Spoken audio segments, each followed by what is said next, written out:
il sistema digitale per ascoltare la radio con il suono perfetto. Capito? Finalmente tutte le radio in vendita hanno il sistema DAB Plus per l'ascolto digitale, in auto e in casa. Ascolta le tue radio preferite con la Digital Radio, quella del suono perfetto. Dibidi dobidi dab. Anche RPL, la tua radio, è in Digital Radio. Porta con te ovunque RPL, la tua radio. Scarica l'applicazione per smartphone o tablet dal tuo store o dal sito radiorpl.it. Cosa aspetti?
Un cordiale buongiorno a tutte le ascoltatrici e a tutti gli ascoltatori da Giulio Cainarca e ben trovati all'appuntamento con la rassegna stampa. È martedì 29 settembre, ansa.it in apertura, ma in apertura soprattutto il nostro sito di riferimento radiorpl.it. Andate a percorrerlo, ci sono tutti i modi anche per sostenere la radio, anche se tra poco dovremo rifare una bella, come si deve, campagna di abbonamenti.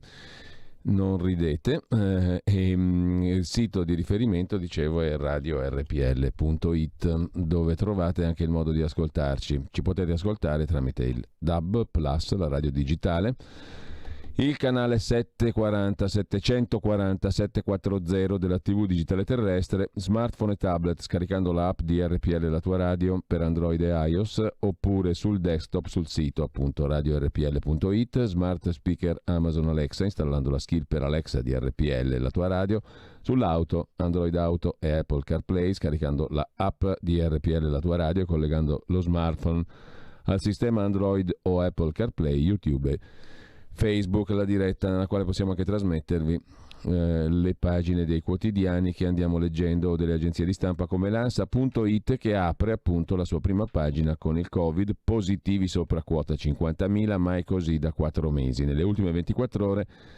1494 nuovi casi, ma con soli 51.000 tamponi. Rischio Campania e Lazio, salgono a 4 i comuni in Sardegna in semi-lockdown.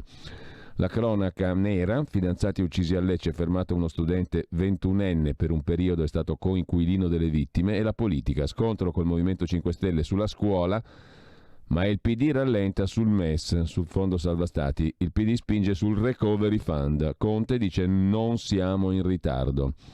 E poi Genoa, la intesa come la squadra di calcio del Genoa, shock, 14 i positivi, la Serie A torna a rischio. Anche giocatori in campo a Napoli. Stop campionato, sarei cauto a ipotizzare scenari del genere, dice Galli. In Premier League 10 calciatori contagiati. Poi Christine Lagarde, numero 1 della Banca Centrale Europea, parla di prospettive incerte. Siamo pronti ad aggiustare gli strumenti, usare i fondi recovery in tempo e per la crescita. E ancora in primo piano, Torra condannato, la Catalogna deve tornare al voto, la Corte Suprema conferma la condanna, la legislatura è finita in Catalogna. La Corte Suprema ha confermato la condanna all'interdizione delle cariche pubbliche per il presidente della Generalitat catalana Quim Torra, accusato di disobbedienza per essersi rifiutato di oscurare in periodo elettorale gli striscioni a sostegno degli indipendentisti. In carcere, lo riferiscono i principali media spagnoli. La Spagna continua a dare mostra su questo tema di grande liberalità. Sempre dal primo piano dell'agenzia ANSA, il virus corre in Europa, allarme in Spagna e Francia, mentre L'India, con 6.100.000 infezioni, si avvicina al numero degli Stati Uniti. Il coronavirus ha ormai raggiunto la soglia del 1.000.000 di morti nel mondo. Un numero impressionante, ha detto il ministro italiano Speranza, e in crescita. Comportamenti corretti fanno la differenza. Massima attenzione, così l'agenzia ANSA. Poi rissa al supermercato per il rifiuto della mascherina, è successo a Crema, in Lombardia. Siamo a problemi di ordine pubblico, denunciano i Cobas. E ancora dalla prima pagina dell'ANSA, Trump-Biden faccia a faccia, le regole del dibattito televisivo. Un'occhiata la diamo anche alla dnkronos.com, apertura con il Covid in Italia, positivi sopra quota 50.000.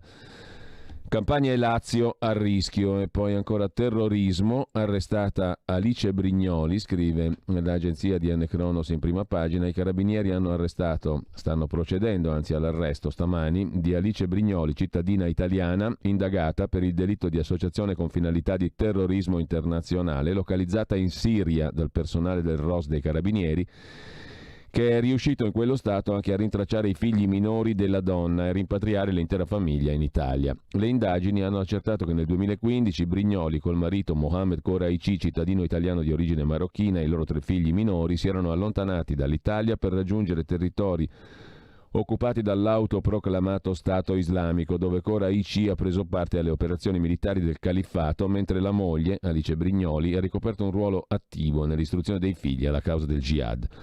Il provvedimento d'arresto è stato emesso dal GIP di Milano su richiesta dell'antiterrorismo della Procura della Repubblica Meneghina. I dettagli dell'operazione in conferenza stampa oggi alle 10.30 presso la Procura della Repubblica, scrive ADN Cronos in prima pagina. E ancora dalla prima pagina, vaccino Covid, 249 candidati nel mondo. E sempre sul Covid, lo studio con vaccino anti-influenza, meno contagi, meno morti. La stima del centro Monzino di Milano: con aumento dell'1% di copertura negli ultra 65 anni si sarebbero evitati 1989 morti. Sulla scuola, concorso del 22 ottobre, unica prova scritta, prove in più giorni fino al 9 novembre, ecco come sarà. Il PD chiede il rinvio, dice Orfini. E poi non mettiamo la mascherina, rissa al supermercato di Crema, il video sulla dnkronos.com. Berlusconi ancora positivo al coronavirus, rinviata l'udienza processo Rubiter. Legittimo impedimento per il Cavaliere, il processo slitta al prossimo 19 ottobre. Il Vaticano, il legale della famiglia Becciu, annuncia 2 denunce per calunnia e diffamazione aggravata fatte dall'ormai ex arcivescovo, o cardinale, documenti riservati divulgati dai media in forma distorta e denigratoria, fa sapere la difesa dell'ex cardinale. Con ciò lasciamo anche le agenzie di stampa, diamo un'occhiata alla pagina Facebook di Matteo Salvini. Totale trasparenza, potete scaricare la memoria difensiva del caso Gregoretti. Se vuoi leggere le 50 pagine della memoria difensiva che ho mandato al Tribunale di Catania, puoi farlo scaricandole da legaonline.it/memoria, e in mezz'ora, senza filtri e censure, potrai farti un'idea di cosa ho fatto e perché. Ho difeso il mio paese, l'ho fatto con orgoglio. Inizia poi giovedì 1 ottobre alle 11.30. Gli italiani scelgono la libertà, confronto su problemi e soluzioni per il futuro del paese, da Catania 1, 2, 3 ottobre, con un sacco di interventi che seguiremo naturalmente anche come cronaca. Mentre qui Venezia, la città più bella del mondo, incontri di lavoro oggi con Zaia, Brugnaro e tutti i nuovi consiglieri della Lega in Veneto. 34 su 50, scrive Salvini. Nell'anniversario della prematura scomparsa di Papa Luciani, Papa del Sorriso, vi auguro la buonanotte con un bellissimo pensiero del Papa Luciani. A far del male si prova talvolta piacere, ma il piacere passa subito, il male resta. A fare il bene costa fatica, ma la fatica passa subito e resta il bene. Col bene restano la pace della coscienza, la soddisfazione di sentirsi bene e la fierezza della vittoria. Giovanni Paolo I, Papa Luciani. Andiamo a vedere le prime pagine dei quotidiani di oggi, partendo come nostro solito dal Corriere della Sera. Corriere della Sera che apre la prima pagina, adesso lo vediamo subito, con il reddito di cittadinanza. L'alto là a Conte, i 5 Stelle dicono sì ai controlli, ma dal reddito, dalla misura, non si torna indietro. Una nota dei parlamentari: continueremo ad assicurare il beneficio a tante famiglie. In taglio alto, come vedete, sotto la testata, il vescovo Galantino che dice: il Papa vuole trasparenza e un solo centro di spesa, non tanti diversi centri di spesa. in Vaticano. Intanto appunto sul reddito di cittadinanza, stop alla proposta di restrizioni chiesta dal Premier Conte. Il Movimento 5 Stelle non vuole passi indietro, ma dice sì a controlli più accurati. Continueremo ad assicurare il beneficio a tante famiglie, scrivono i parlamentari del Movimento 5 Stelle. Per Di Maio è prioritario l'incrocio efficace, dice Di Maio, di domanda e offerta. Poi c'è la questione del Genoa Calcio, trovati 14 positivi, tesserati del Genoa Calcio. Non sono stati resi noti i nomi dei contagiati tranne Perin e Schöne, di cui era stata data notizia prima dell'incontro con il Napoli. Adesso il calcio torna a rischio e poi gli ospedali anti-Covid, reparti già attivi, 11.000 posti preparati in rianimazione. Mentre Azzolina lancia il concorso della scuola, tensione col PD. Concorso per gli insegnanti, prova prevista dal 22 ottobre, il PD chiede che venga rinviato, così si fa un danno agli istituti scolastici, dice il Partito Democratico. 5 Stelle e Italia Viva difendono la ministra Azzolina, ma sono critici anche i sindacati. E ancora dal primo piano del Corriere della Sera, Giorgia Meloni, la nuova leader dei conservatori europei, è stata eletta ieri sera. Diventa presidente del partito che riunisce tutte le forze di area che non si schierano né coi centristi del PPE, Partito Popolare, né con il raggruppamento più estremo che vede assieme tra gli altri la Lega di Salvini e il Front National di Le Pen. Elezioni negli Stati Uniti, ancora dal primo piano del Corriere della Sera, tasse eluse per 10 anni, l'impero fragile di Donald Trump, grazie a maxi perdite forse gonfiate delle aziende del suo impero finanziario, che hanno permesso al presidente Donald Trump di versare quote esigue all'erario. La rivelazione sulla dichiarazione dei redditi scuote gli Stati Uniti e stanotte il primo faccia a faccia televisivo col rivale Joe Biden. Infine, il commento di Massimo Gaggi, l'uso del potere come scudo. Trump non può perdere le elezioni perché si sgretolerebbe lo scudo del potere che lo ha protetto dalle inchieste che lo riguardano. È insomma un berlusconello. Mentre sempre dalla prima pagina del Corriere della Sera il pezzo di commento di Angelo Panebianco, l'editoriale, i numeri alla fine contano sul referendum e altro. La matematica è sempre stata cenerentola fra le materie scolastiche, una delle conseguenze negative è che molti adulti sembrano pensare che i numeri siano irrilevanti, che non sia affatto detto che 2 più 2 faccia sempre 4. I 5 Stelle sono andati malissimo nelle elezioni regionali e locali, il PD se l'è cavata bene, ecco allora che il PD può dominare il governo e imporre ai 5 Stelle la propria agenda. Peccato che i numeri dicano il contrario. I 5 Stelle restano il partito di maggioranza relativa, il PD è la ruota più piccola del carro governativo. Credere che questo non conti, credere che ciò che pensano coloro che fanno parte del partito di maggioranza relativa non pesi di più di ciò che pensano i membri del partito più piccolo rivela incomprensione dell'importanza dei numeri. Così Angelo Panebianco in primo piano sul Corriere della Sera. Sulla questione del reddito di cittadinanza i 5 Stelle stoppano Conte, lo abbiamo già visto, e poi c'è l'intervista a Laura Castelli, vice ministro dell'economia, la quale dice che non si torna indietro. Ora accelerare sul fisco, per le grandi riforme un tagliando ci vuole, sulla strada della riduzione delle tasse. Sulla scuola il concorso divide gli alleati, per il PD va rinviato, no, dice la ministra dell'istruzione. E poi ancora dal primo piano del Corriere della Sera il caso di Giorgia Meloni, che sale al vertice dei conservatori in Unione Europea, prima italiana a guidare un partito europeo, il partito dei conservatori e dei riformisti europei, ECR Party, secondo la nuova denominazione, fondato nel 2009 dopo la creazione del gruppo al Parlamento europeo. Fratelli d'Italia ha aderito a ECR, partito dei conservatori e riformisti europei, nel novembre del 18, affiliazione celebrata a Roma nel febbraio 19. I deputati europei oggi di Fratelli d'Italia sono usciti dal Partito Popolare Europeo, dove si trovavano perché eletti nel PDL alla fine del mandato 2009-14. Nel 14 mancarono il quorum, 3,8%, e non c'erano. Il comitato esecutivo di ECR del Partito Conservatori e Riformisti Europei è composto da 3 vicepresidenti, uno di questi è Raffaele Fitto di Fratelli d'Italia. Il nuovo statuto prevede un presidente, un segretario e un tesoriere. Il peso della nomina sullo scenario internazionale anche fuori dal continente europeo, scrive il Corriere della Sera oggi nel primo piano di politica interna. Poi Campania e Lazio messi male per il Covid, sopra i 200 contagi al giorno, scrive ancora il Corriere della Sera, e poi La storia in pagina di cronaca, pagina degli esteri peraltro, di Andrea Rocchelli, detto Andy, fotoreporter di guerra del collettivo Cesura di Pianello Valtidone sui Colli Piacentini, lo stesso del collega Gabriele Michalizzi, ucciso mentre tentava di documentare il conflitto in Ucraina il 24 maggio del 2014. La verità sulla morte di Andy Rocchelli divide Ucraina e Italia. Oggi arriva in appello a Milano la condanna al militare Markiv per l'uccisione del fotoreporter e del suo interprete nella regione del Donbass, scrive il Corriere della Sera, che poi dedica una pagina ai flussi di denaro a Santo Domingo nell'inchiesta sul Vaticano.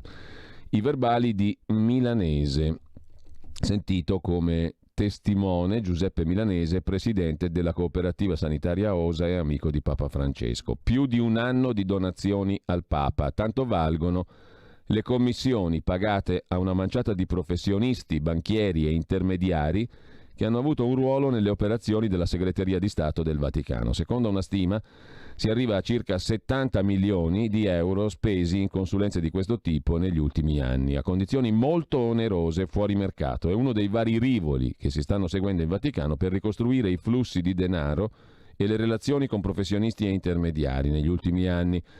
Nel frattempo, dall'inchiesta sull'investimento da 350 milioni di euro nel palazzo di Sloane Avenue a Londra emerge un verbale di Giuseppe Milanese, presidente di una cooperativa sanitaria amico di Papa Francesco. Sentito come testimone, ebbe un ruolo nella trattativa col broker Gianluigi Torzi per fargli lasciare la gestione del palazzo.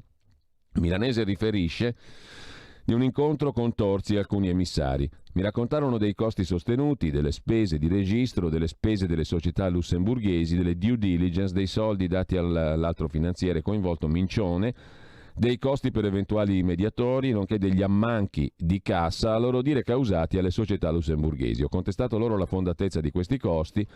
Ho saputo anche che flussi di denaro dalle lussemburghesi sarebbero stati convogliati a Santo Domingo. Di fronte alla mia meraviglia su chi potessero essere i destinatari delle somme, intuii che somme di denaro sarebbero state destinate a Fabrizio Tirabassi, ex funzionario della sezione amministrativa della Segreteria di Stato tra gli indagati.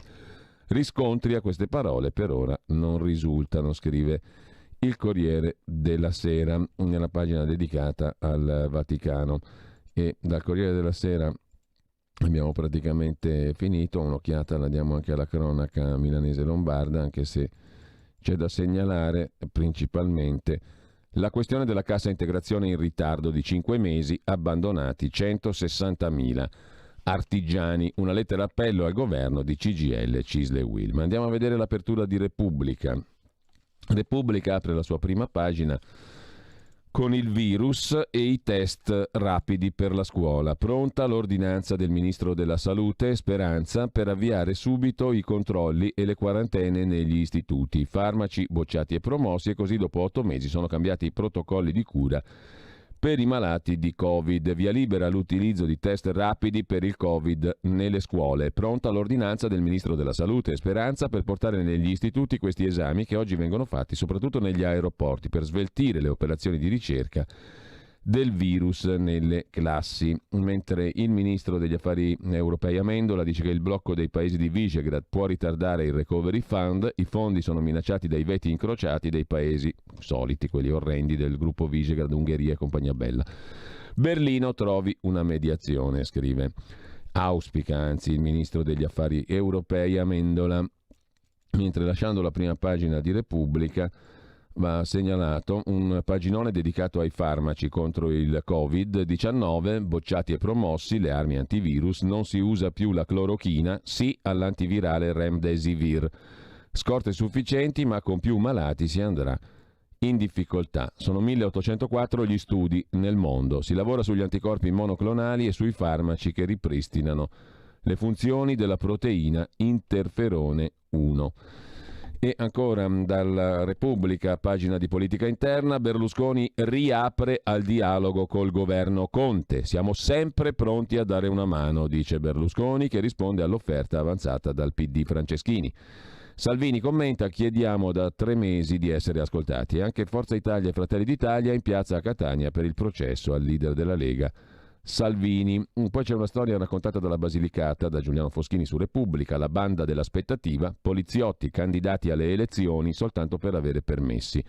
6 casi negli ultimi 5 anni, l'ultimo a Carbone, Basilicata, dove, dopo l'imprevista vittoria, hanno rinunciato ai seggi, sono in servizio a Reggio Calabria. E poi ancora da Repubblica, in primo piano, manovra di finanza pubblica, cioè la finanziaria italiana, 15 miliardi dall'Europa. I progetti scendono da 600 a 100, quelli per il recovery plan.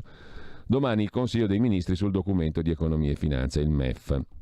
Rush finale per la nota di aggiornamento al documento di economia e finanza, NADEF nel complesso, si chiama così, nota aggiornamento documento economia e finanza, il primo passo del percorso che porterà all'approvazione della finanziaria o legge di bilancio e dovrà attivare le procedure per accedere alle risorse del Recovery Fund europeo, scrive Repubblica. Intanto le indicazioni della NADEF dovrebbero già prevedere la possibilità di inserire nella finanziaria da presentare entro il 20 ottobre parte delle risorse nella contabilità per il prossimo anno. Si tratterebbe di 15 miliardi a valere sul Recovery Fund. Qua c'è un bla bla bla di dimensioni cosmiche. Leggete Giuseppe Liturri sulla verità o startmag.it per avere un'idea più precisa del tutto.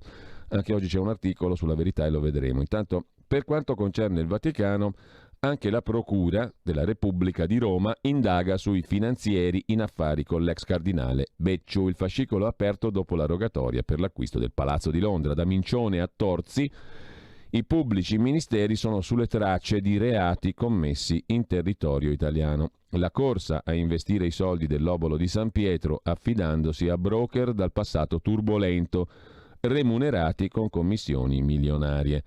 Porte girevoli intanto in Vaticano, oggi ritorna il cardinale Pell, ex capo della segreteria per l'economia, torna a Roma per la prima volta dal 2017. Nuove carte, soldi ad oligarchi russi. Intervista a Oscar Andrés Rodríguez Maradiaga, arcivescovo di Tegucigalpa e coordinatore del C6, che commenta con Repubblica le vicende vaticane di questi giorni.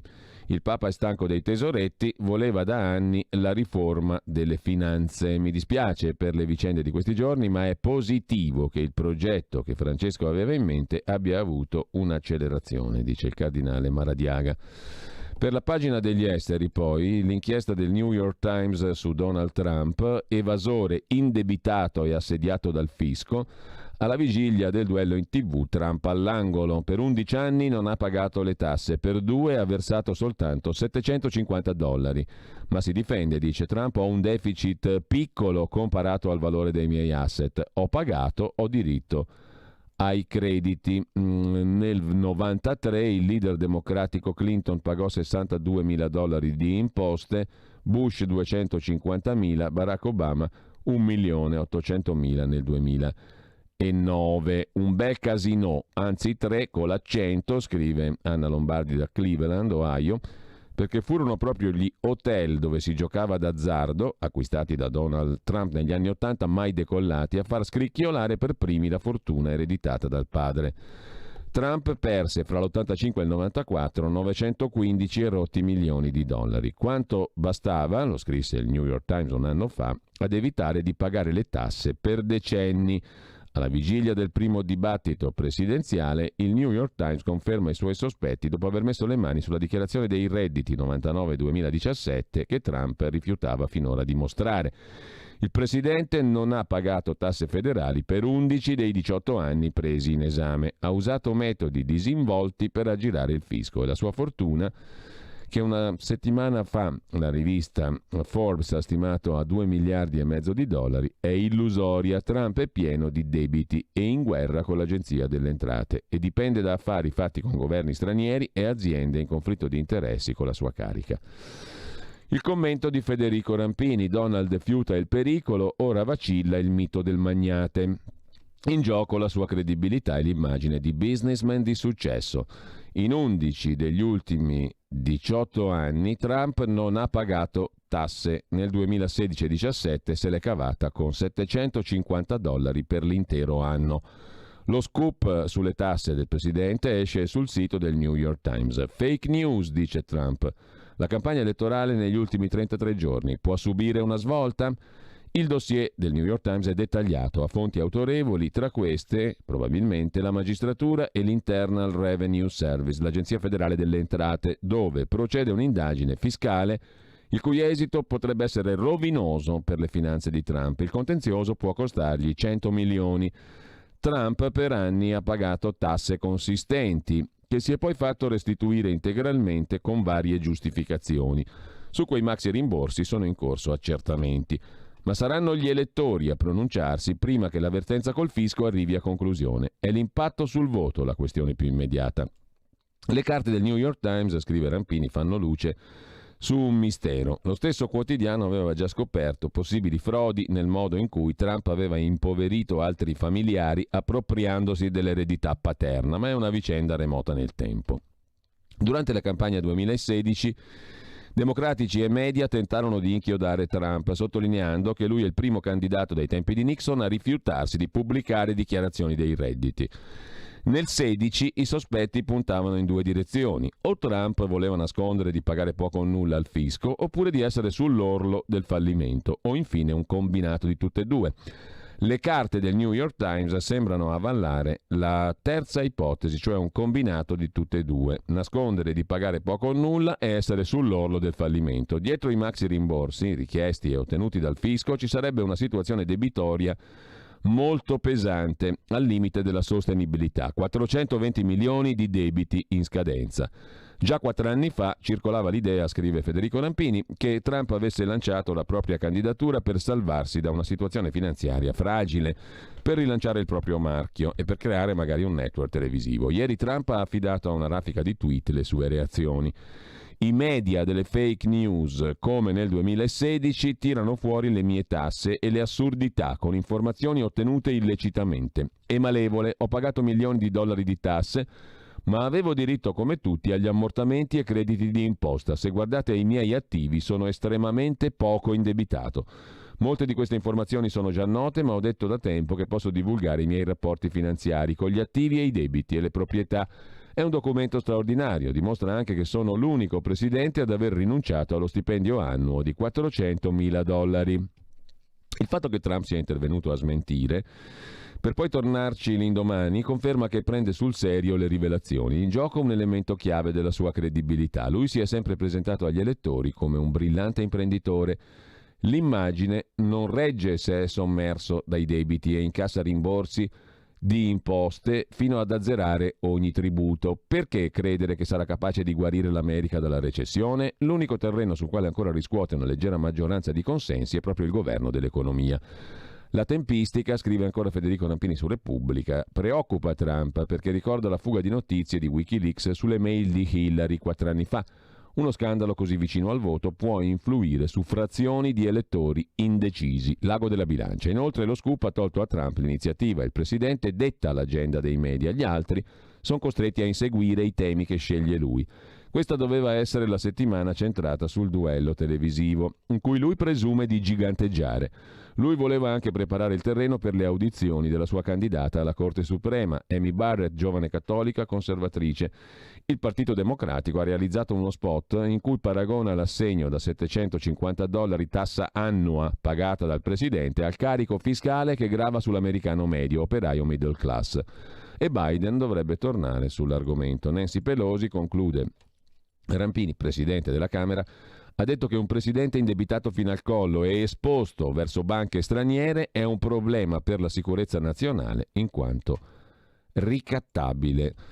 Scrive Federico Rampini dagli Stati Uniti commentando la storia di Trump, mentre lasciamo anche Repubblica e andiamo a dare un'occhiata adesso alla Stampa di Torino. La Stampa apre con il primo piano dedicato alla questione del Recovery Fund, patto con Angela Merkel che lavora a un compromesso con l'Italia per accelerare il lancio del Recovery Fund.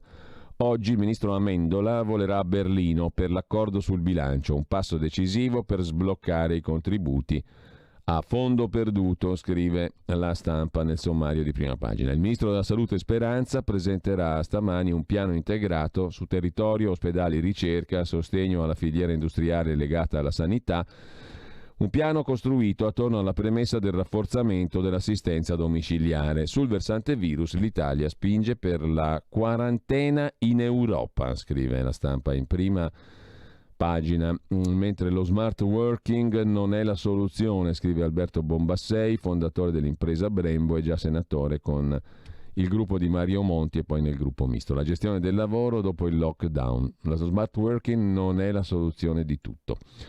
Non è facile comprendere tutte le conseguenze dei difficili mesi di lockdown, scrive Bombassei. Trump-Biden via al duello, se ne occupa Gianni Riotta, e poi c'è un bel pezzo di Antonia Arslan, Il mio popolo perseguitato, la guerra alle porte dell'Europa. Stiamo parlando di Armenia e Azerbaigian. E Antonia Arslan ha scritto libri bellissimi su questo argomento, a partire dalla masseria delle allodole. C'è una nuova guerra dei 30 anni in corso alle porte orientali dell'Europa e ci racconta, dice la scrittrice, anzi scrive sulla Stampa la scrittrice Antonia Arslan, ci racconta di un odio inestinguibile che dura da oltre un secolo. Le origini affondano nella volontà di Stalin, all'epoca plenipotenziario di Lenin per il Caucaso, di indebolire l'Armenia, così come le altre oblast, le regioni autonome. A tra poco.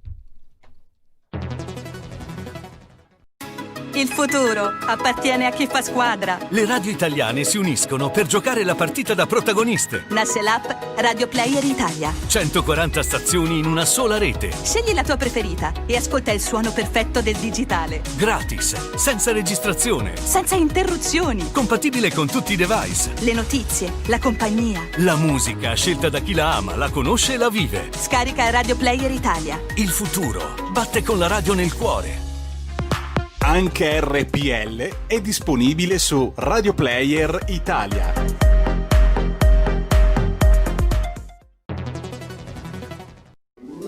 Stai ascoltando RPL, la tua voce libera, senza filtri né censura. La tua radio.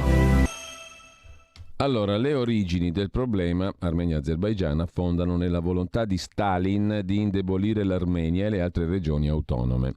Scrive Antonia Arslan sulla Stampa. Fu così che il Nagorno-Karabakh e il Nakhichevan, entrambe popolate per il 90% da armeni, passarono nelle mani dell'Azerbaigian. Con la caduta dell'Unione Sovietica, il Nagorno-Karabakh iniziò a rialzare la testa, rivendicando una sorte differente da quella toccata ai fratelli del Nakhichevan, dove durante la dittatura comunista l'eredità armena era stata spazzata completamente via insieme alle chiese e perfino ai cimiteri, come si legge nel bel libro dello scrittore azero Akram Ailiji, pubblicato in Italia dalla casa editrice Guerini, Sogni di pietra. Ci furono scontri con la parte azera, tensioni crescenti. Nessuno avrebbe creduto che gli armeni sarebbero riusciti a resistere e invece, contro ogni previsione, ce la fecero. Da allora quella fascia di terra, montuosa e abitata da una sparuta comunità di 150.000 persone, è indipendente, non in virtù di un armistizio effettivo, ma di una tregua sine die, che di fatto ha congelato lo status quo senza però silenziare le pretese dell'Azerbaigian, irriducibile nell'ambire al reintegro territoriale. Per anni si sono moltiplicati i tentativi di mediazione, ma invano, scrive ancora Antonia Arslan sul Stampa di Torino di oggi. Sottolinea come appunto dopo la caduta dell'Unione Sovietica il Nagorno-Karabakh iniziò a ribellarsi, a rivendicare una sorte diversa dal Nakhichevan, dove l'eredità armena era stata completamente cancellata, e da lì nascono gli scontri nella regione del Nagorno-Karabakh contesa, che vuole tornare a essere quello che è sempre stato, cioè una zona fondamentalmente armena, e appunto gli scontri con la parte azera hanno determinato tensioni crescenti. Una fascia di terra montuosa abitata da una comunità di 150.000 persone che è indipendente non per un armistizio ma per una sorta di tregua, una tregua che come tutte le tregue giustamente è instabile, ha congelato lo status quo senza silenziare le pretese dell'Azerbaigian. Per anni tentativi di mediazione, senza risultato. Le cose, scrive Arslan, sono andate avanti in sordina fino agli ultimi mesi, quando il governo azero, gestito da una famiglia autoritaria in modo pressoché monarchico, ha cercato la via d'uscita alla grave crisi sociale ed economica determinata dal crollo del prezzo del petrolio, buttando la palla in tribuna, come fanno sempre le dittature. Ci sono problemi interni, si sposta l'attenzione del popolo verso l'esterno. La minaccia ai confini, la sollecitazione oculata dell'orgoglio nazionale.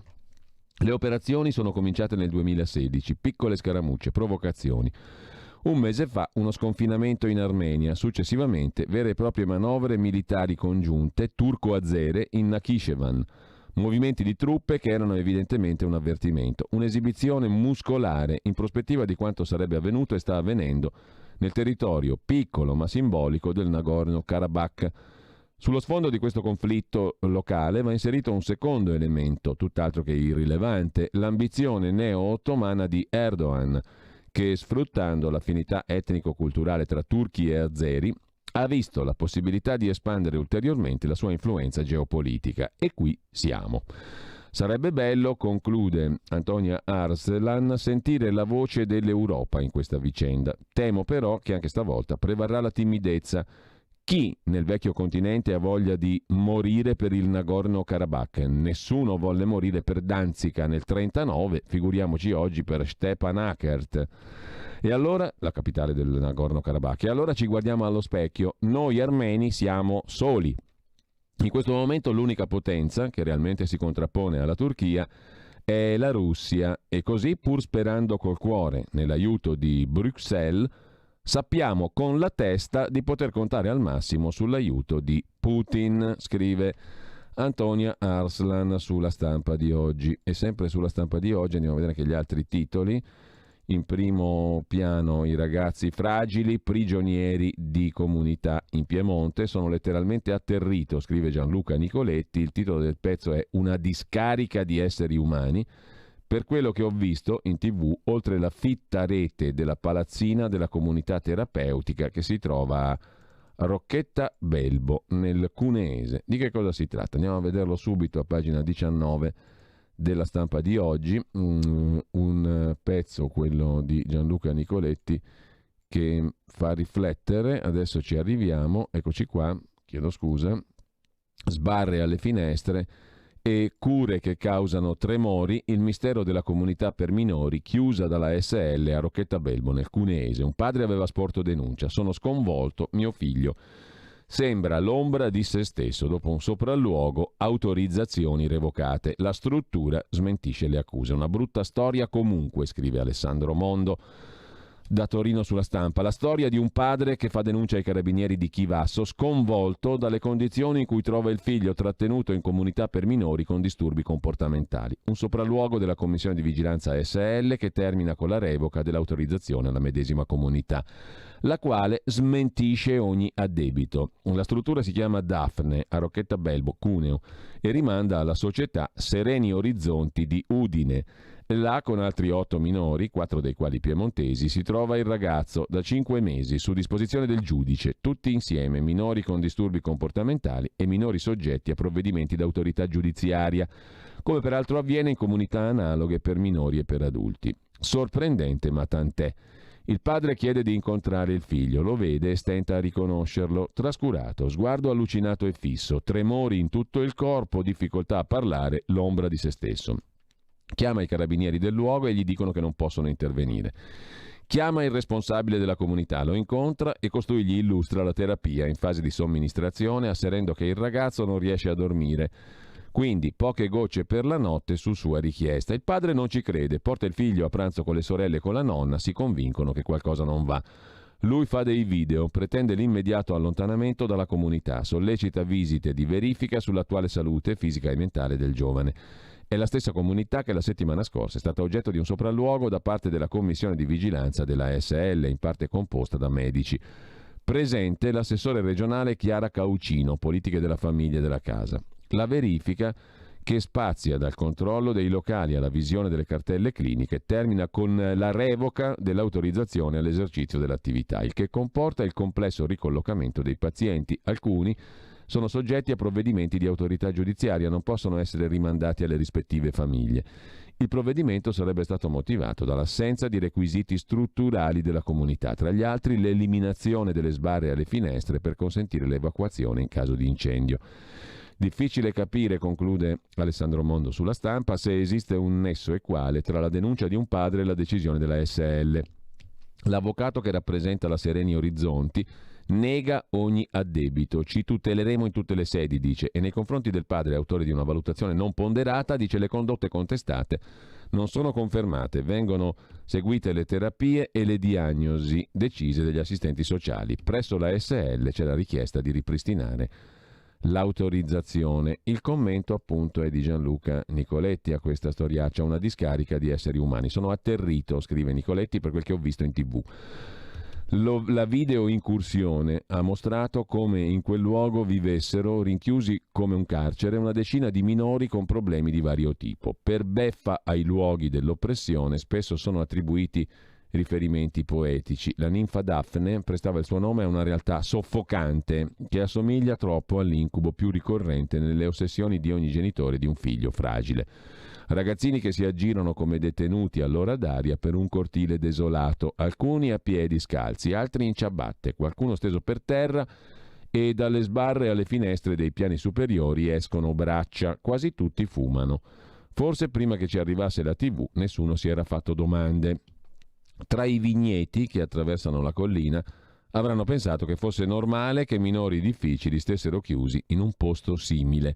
Qual è il problema? Se ancora lontano dagli occhi dei più riappare lo spettro di un manicomio? Si domanda Gianluca Nicoletti per questa storia che viene appunto da Rocchetta Belbo nel Cuneese. È stata chiusa questa struttura che si chiama Daphne, mentre sempre dalla Stampa di Torino, in prima pagina, andiamo rapidamente, il buongiorno di Mattia Feltri, ritorno alle origini. La prima scampagnata è di 7 anni e mezzo fa. I ragazzi di Beppe Grillo, appena entrati in Parlamento, salirono in comitiva sul pullman, raggiunsero l'Elevato in un agriturismo nella campagna fra la Dispoli e Bracciano. Nonostante la gita fosse stata organizzata con segretezza massonica, i grillini trovarono i giornalisti ad aspettarli al ritrovo. Ne sortì il più surreale inseguimento del decennio, una corriera che cercava di seminare i motorini e le utilitarie della Stampa. La seconda scampagnata è di ieri, raffinati metodi da Lubianca per occultare orario e destinazione, dove però, accidenti, l'aristocrazia 5 Stelle è stata accolta da microfoni e telecamere. Era l'agriturismo Cobragor, luogo in cui ministri, viceministri, sottosegretari si sono riuniti per decidere quale struttura dare al movimento per il rilancio. Siccome l'agriturismo è in campagna, ma dentro il territorio cittadino, il capo politico Vito Crimi ha individuato un incomprensibile ma suggestivo simbolismo del ritorno alle origini, alle quali origini sono tornati in auto blu per rimarcare il contrasto e hanno affrontato delicatissime questioni gerarchiche, con approccio monastico, che nell'ordine prevedeva frittatina di cipolle, pecorino con miele, lenticchie in insalata, risotto alla zucca e guanciale croccante, orecchietta alla melanzana, pomodori secchi, scaglie di pecorino, arista con patate friggitelli, crostata di pesche, vini del territorio, caffè grappino. Alla fine, commosso addio alle origini, mesto rientro con autista ai ministeri, scrive Mattia Feltri nel suo primo piano. Intanto, voltata pagina, un patto fra Italia e Germania per accelerare il Recovery Fund, mentre il MES scivola a dicembre. Il ministro Amendola oggi vola a Berlino per l'accordo sul bilancio. Angela Merkel rivede l'intesa sullo Stato di diritto per evitare il veto ungherese. Poi pensione a 62 anni ma con meno soldi, la mossa per evitare l'incubo dello scalone post quota 100, a giugno il disegno di legge per l'addio a quota 100, assegni di garanzia ai precari e alle donne svantaggiate. Per evitare uno scalone di 5 anni dal 2022, quando sarà terminata la sperimentazione triennale di quota 100, il governo sta lavorando a un sistema che garantisca la flessibilità in uscita dei lavoratori senza appesantire le casse dello Stato, appunto dal 2022. Sempre dalla Stampa, poi, andando al tema del coronavirus, la Francia ha paura, le terapie intensive rischiano il collasso, scrive Francesco Olivo. Allarme nelle regioni che confinano con l'Italia, in Spagna 731.000 casi e a Madrid si litiga su un altro lockdown. L'Organizzazione Mondiale della Sanità studia l'invio di 120 milioni di test rapidi per i paesi poveri. È emergenza anche a New York. In Brasile boom di morti ma spiagge piene. In Russia focolai a Mosca, casi in crescita. In India elezioni e feste nel mirino. Per quanto riguarda l'Italia, Positivi oltre 50.000 dopo 4 mesi, l'Italia spinge per una quarantena targata Unione Europea. Salgono i ricoveri nel nostro paese. La proposta tedesca con incidenza alta scatta lo stop. E poi il vaccino anti-influenza in 9 regioni. Le dosi non saranno sufficienti. Allarme dei pediatri. I bambini immunizzati soltanto a dicembre. Lasciamo il tema del coronavirus e dalla Stampa di Torino c'è da segnalare anche la ministra dell'Interno Lamorgese davanti a Papa Francesco in Vaticano a pronunciare un discorso di tolleranza, la svolta anti-Salvini, scrive la Stampa sul nodo immigrazione. La ministra dell'Interno interviene davanti al Papa e dice un solo pianeta, una sola umanità. C'è un anti-Salvini al Ministero dell'Interno, scrive Francesco Grignetti sulla Stampa di oggi. Lo si era già capito, dopo un discorso tenuto ieri in Vaticano davanti al Papa, Luciana Lamorgese può essere considerata l'antagonista di Matteo Salvini anche sotto il profilo teorico. Il bisogno di coesione e unità, di ridare centralità alla tolleranza e al rispetto dell'altro, ha detto Lamorgese, deve guidare la mano di chi regge la cosa pubblica, antiteticamente al sovranismo. Ogni istituzione nazionale o sovranazionale è sempre parte di un insieme, ha detto Lamorgese. Nessuna può mai bastare a se stessa, nessuna può essere lasciata da sola. Se è vero che la diversità è ricchezza, è altrettanto vero che esiste un solo pianeta, una sola umanità. Non possiamo dimenticare il dramma dell'immigrazione. La ministra va dritta al punto, come gestire l'immigrazione, non come bloccarla. Una politica che sta a cuore al Papa e dice Lamorgese, in Vaticano, celebrando il 75° anniversario del presidio di polizia che coopera con la gendarmeria del Papa, nessuna coscienza, dice Lamorgese, può ritrarsi di fronte alle sofferenze di un essere umano alla disperata ricerca di una via di salvezza disposto a mettere in gioco la propria vita. Lo sforzo di accoglienza di cui il Paese si sta facendo carico è un'eccezionale prova della sua grande generosità, che riesce infine a prevalere sul mare nero dell'indifferenza. Così Lamorgese davanti a Papa Francesco. Chiudiamo dalla Stampa di Torino, dando un'occhiata anche alla pagina dedicata alla riunificazione della Germania dell'Est, a 30 anni dall'unione delle due Germanie. Uno studio racconta lo smarrimento vissuto nell'ex DDR, Germania Est, dalla fatica a comprare il dentifricio alla scelta dell'assicurazione. Avevamo di colpo troppa libertà. Casa e lavoro per essere uguali. La riunificazione difficile vissuta dai tedeschi dell'Est. L'evento ha richiesto sforzi di vita enormi, ma soltanto nelle città orientali. Ma sulla parità di genere, quello indietro è l'Ovest, scrive ancora la Stampa. C'è poi la questione di Atlantia Autostrade. L'ultima proposta di Atlantia, uno sconto sull'88% di Autostrade per l'Italia per disinnescare la manleva. Analisti scettici sulla revoca della concessione, ma il titolo cade. Lo scontro su Autostrade arriva alla resa dei conti, anche se il colpo di scena potrebbe spuntare. Il Premier Conte torna a brandire l'arma della revoca della concessione ad Autostrade per l'Italia, arma che molti giudicano spuntata a rischio di un contenzioso onerosissimo per lo Stato. A sua volta il gruppo Benetton sembra tenere il punto. Per oggi sono convocati i consigli di amministrazione Aspi e Atlantia per replicare alle accuse del governo. La vicenda insomma va avanti. Con ciò lasciamo anche la Stampa e andiamo a vedere La Verità di Maurizio Belpietro. Lo vediamo subito, che apre la sua prima pagina con un titolo principale dedicato a Renzi, che vuol fare il segretario dell'Alleanza Atlantica, della NATO. Grandi manovre sull'asse Italia-Stati Uniti. Il bullo accende ceri perché Biden batta Trump. Spera di incassare la mezza promessa di Obama è di far leva sul risarcimento per la mancata nomina di Frattini. Giallorossi tentati di favorirlo per disfarsene, scrive Giorgio Gandola, ma pesa la sua incompetenza in materia di questioni relative alla difesa. Intanto oggi il segretario di Stato americano Pompeo a Roma e il governo nasconde i decreti pro Pechino, mentre il Papa non riceve il cardinale in lotta contro il regime cinese, scrive Carlo Cambi. Zen, prelato nemico del patto Vaticano-Cina, non è stato ricevuto dal Papa, il quale non vedrà neanche il segretario di Stato Pompeo. Per quanto riguarda invece le vicende più domestiche, il Pinocchio dell'Inps è il titolo del pezzo di Maurizio Belpietro. Il problema con Tridico non è la paga, ma i danni che provoca. E poi ancora Palamara. ai suoi accusatori: stavo col PD per fare eleggere Ermini al CSM. Ho intensificato i rapporti con Lotti e con Ferri per favorire la nomina del renziano Ermini a vicepresidente del Consiglio Superiore della Magistratura. Altri magistrati frequentavano indagati, ma a loro non dite nulla, accusa Palamara. In primo piano sulla Verità anche Arcuri, commissario al coronavirus. Dopo i banchi il gel, quello di Arcuri non elimina il virus. Banda di incapaci, scrive la Verità. E poi ancora Premier in bilico, i concorsi della scuola, ultimo campo di battaglia fra PD e Conte. E il pezzo di Massimo Gandolfini, fondatore del Family Day: un cattolico non può votare chi diffonde la cultura della morte, aborti e eutanasia.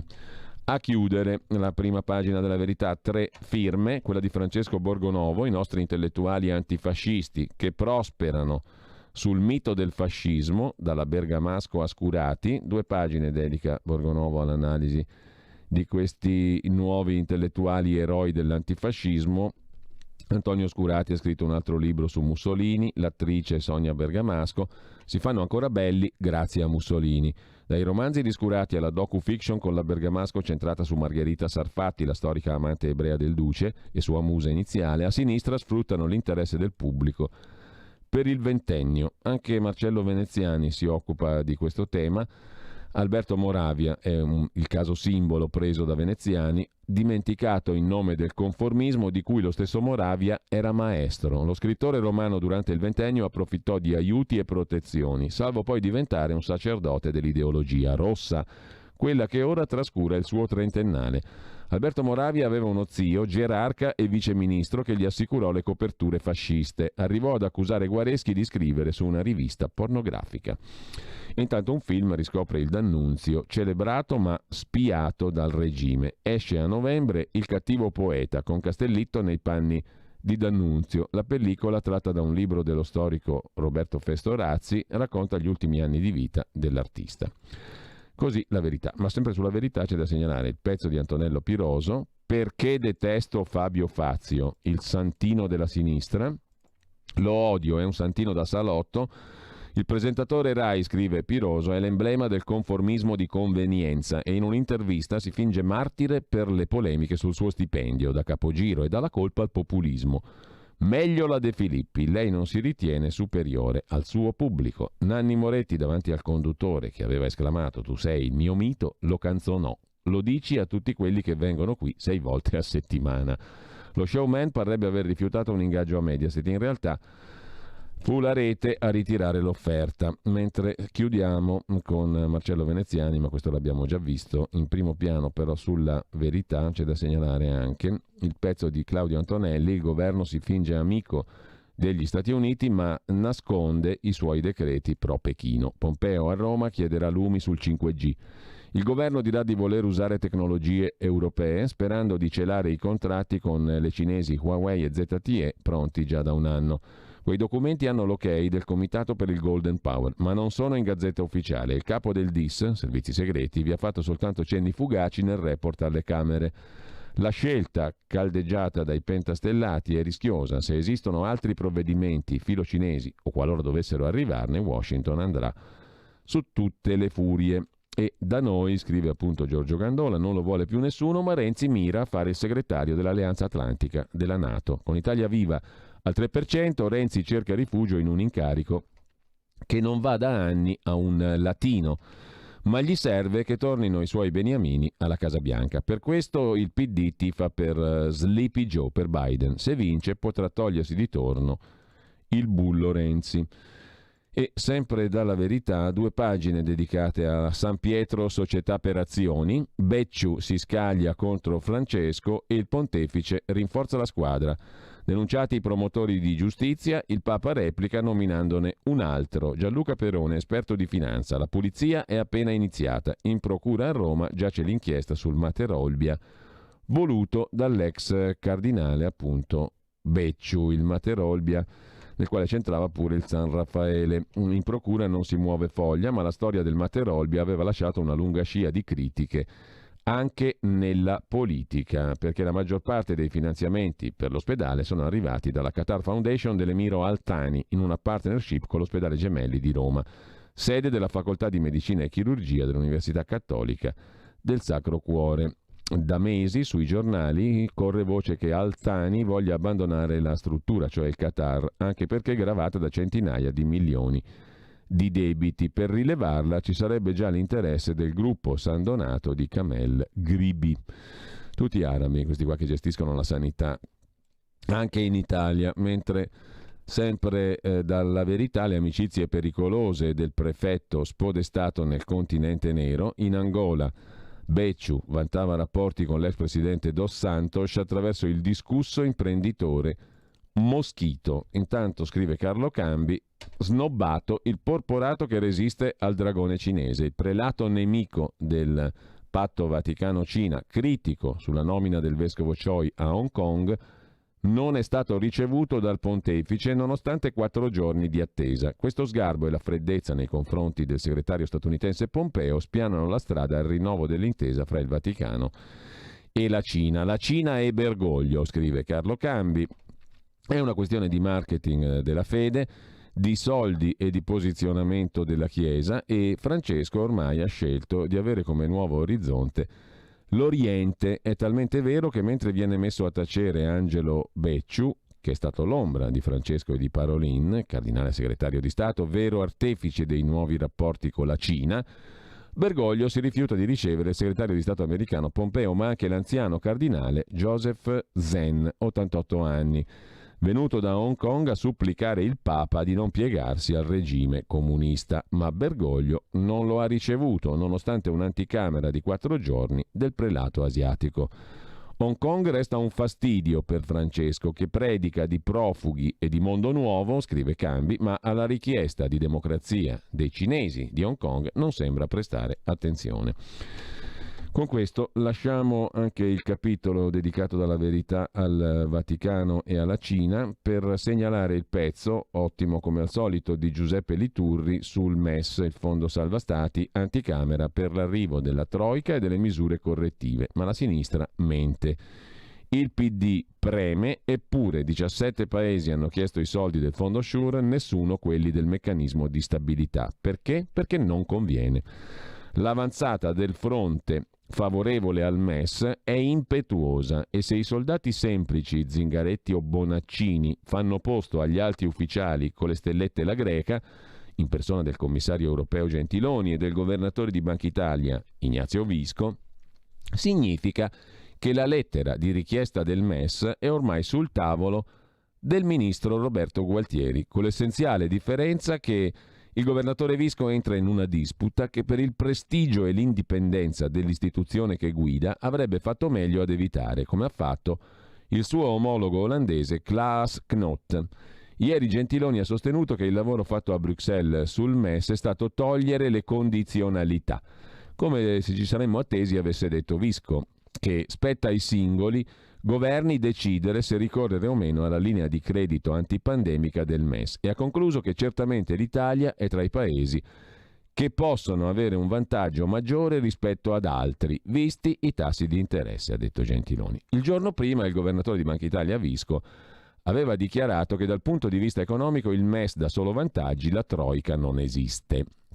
Ebbene, scrive Giuseppe Liturri sulla Verità di oggi, si può e si deve dissentire da queste approssimazioni e inesattezze su un tema di cui si discute stranamente solo in Italia. Punto primo.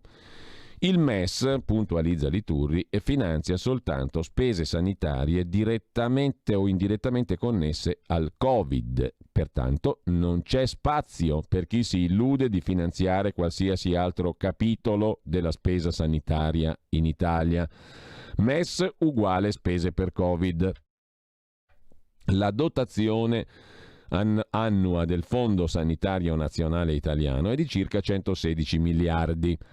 Basta avere un minimo senso delle proporzioni tra tutte le altre patologie e il Covid per rendersi conto che non potremmo mai giustificare spese per 36 miliardi di MES connesse al Covid. Non a caso il governo ha stanziato complessivamente 4 miliardi e 6 nei decreti Cura Italia e Rilancio. Soltanto quelli potremmo rendicontare eventualmente al MES, e chi lo invoca, colto da amore improvviso per la nostra sanità, deve ammettere che per poter sfruttare quel prestito serve una nuova legge di spesa. Purtroppo però sono gli stessi campioni dei piani di rientro che hanno danneggiato la nostra sanità in passato. Il fatto che il prestito del SURE, il fondo disoccupazione, sia stato molto richiesto è una conferma indiretta della tossicità dell'altro strumento, il MES. Come mai sono accorsi ben 17 paesi al SURE? L'Italia dovrebbe indebitarsi per 27 miliardi di spese già comprese nel deficit e nessuno ha chiesto il MES, il quale, sottolinea punto 1, Giuseppe Liturdi, finanzia solo spese connesse al Covid. Poi proseguiamo. Intanto però per i nostri compleanni in musica, no, ce la facciamo dopo.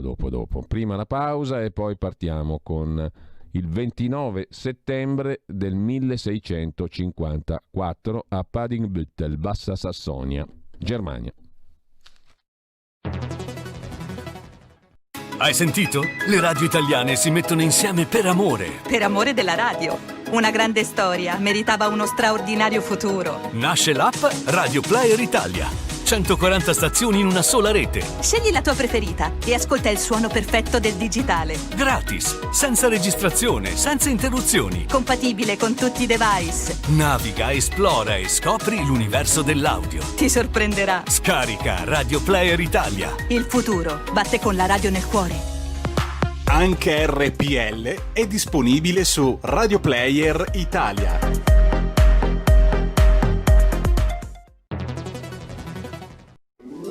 Stai ascoltando RPL. la tua voce libera, senza filtri né censura. La tua radio. Ehi, sveglia, sveglia! Chi ha parlato? Sono io, la Digital Radio. Anche in camera mia? Ma non abitavi nella mia auto? Analogico che non sei altro. Per tua informazione, da quest'anno mi puoi ascoltare nelle auto nuove, in casa e dovunque ci sia una radio.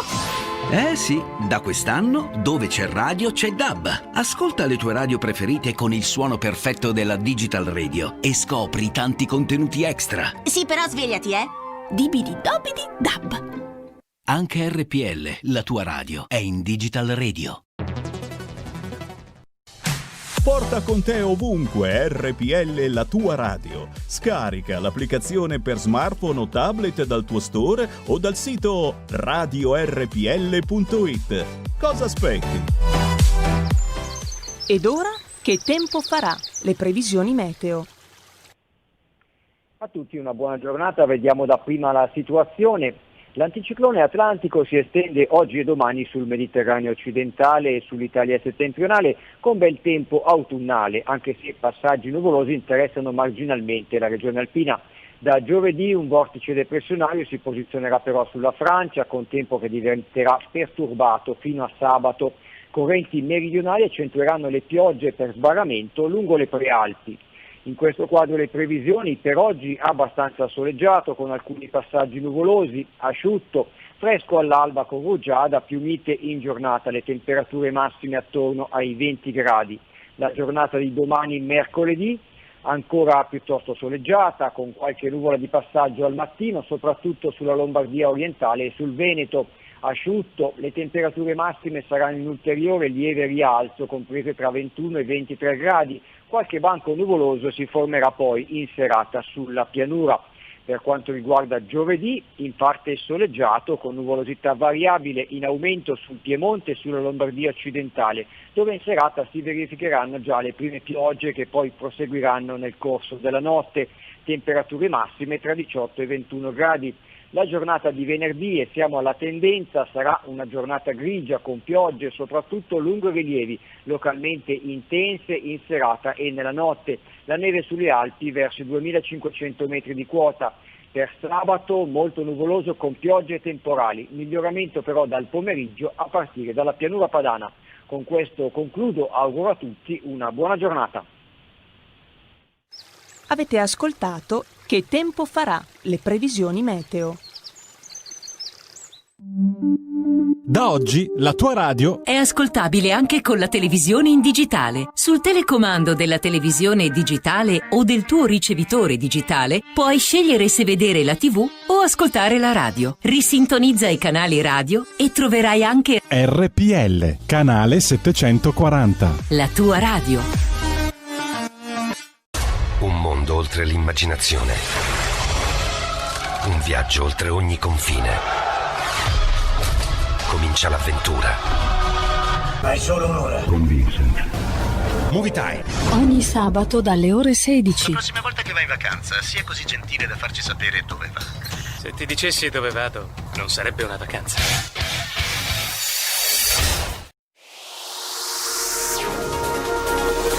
Exclusive Dance Chart. Exclusive Dance Chart.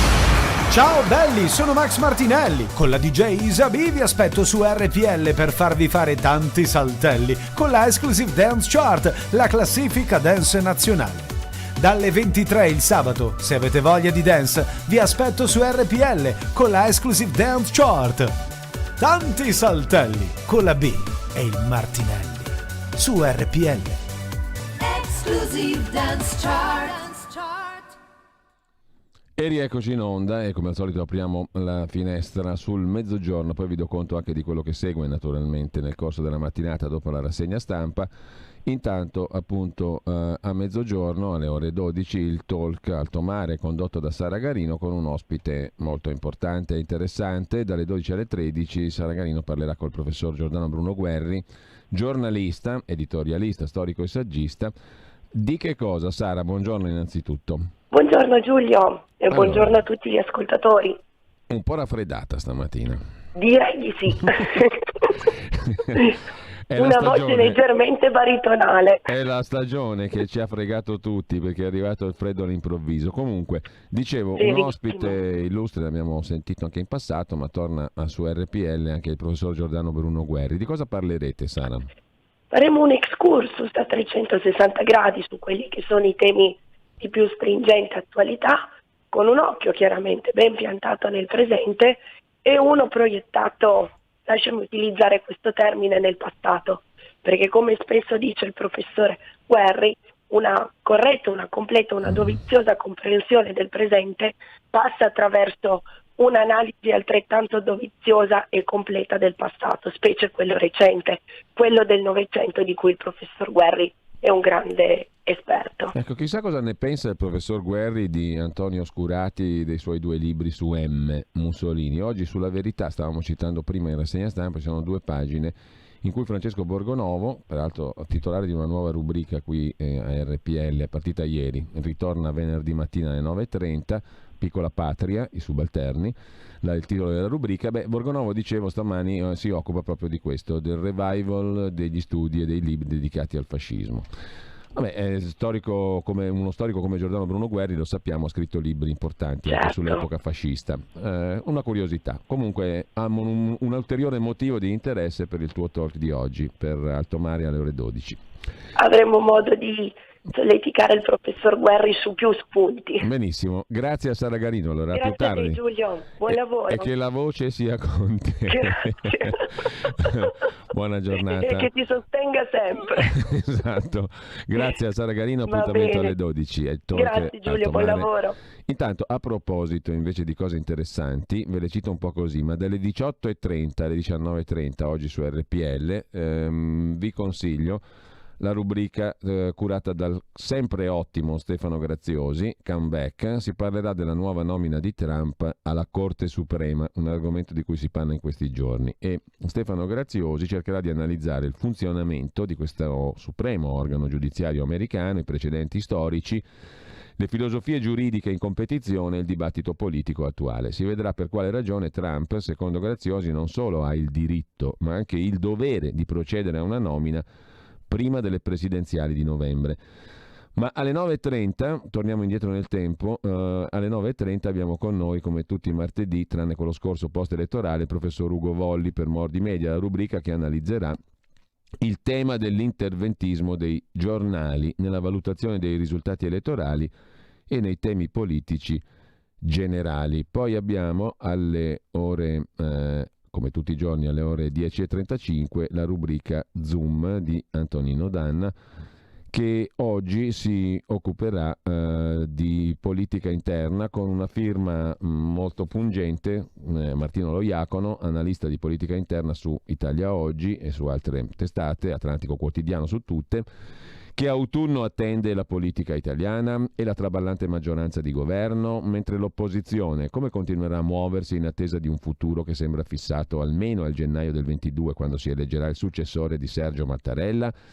Ne parla Antonino Danna con Martino Loiacono, appunto, analista politico.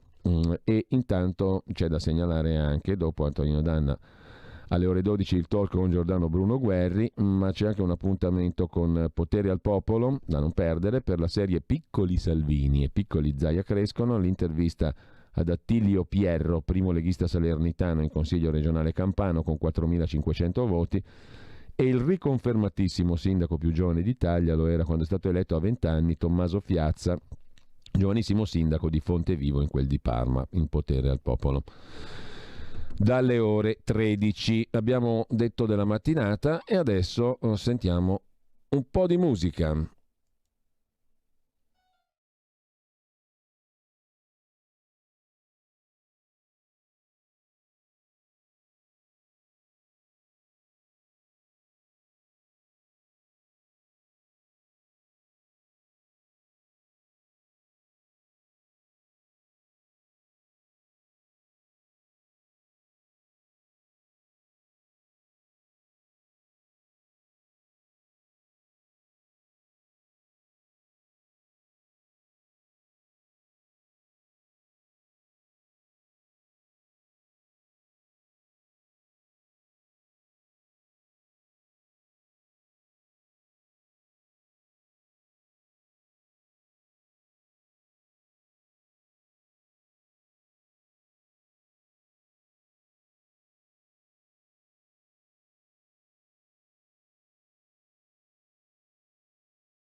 E abbiamo fatto la conoscenza di Vincent Lübeck, nato in Bassa Sassonia a Paddingbüttel il 29 settembre oggi del 1654, morto ad Amburgo nel 1740. Compositore e organista tedesco, composizioni sue per organo appunto e per clavicembalo. Qui abbiamo sentito una delle sue composizioni, una allemanda, per la precisione dalla suite in sol minore, e poi faremo un'altra scoperta di un italiano invece che è andato a far fortuna in Irlanda. Intanto però torniamo a Giuseppe Liturri e al suo puntuale, preciso e direi essenziale articolo per capire meglio la storia del MES. Punto primo: il MES finanzia solo spese sanitarie connesse al Covid.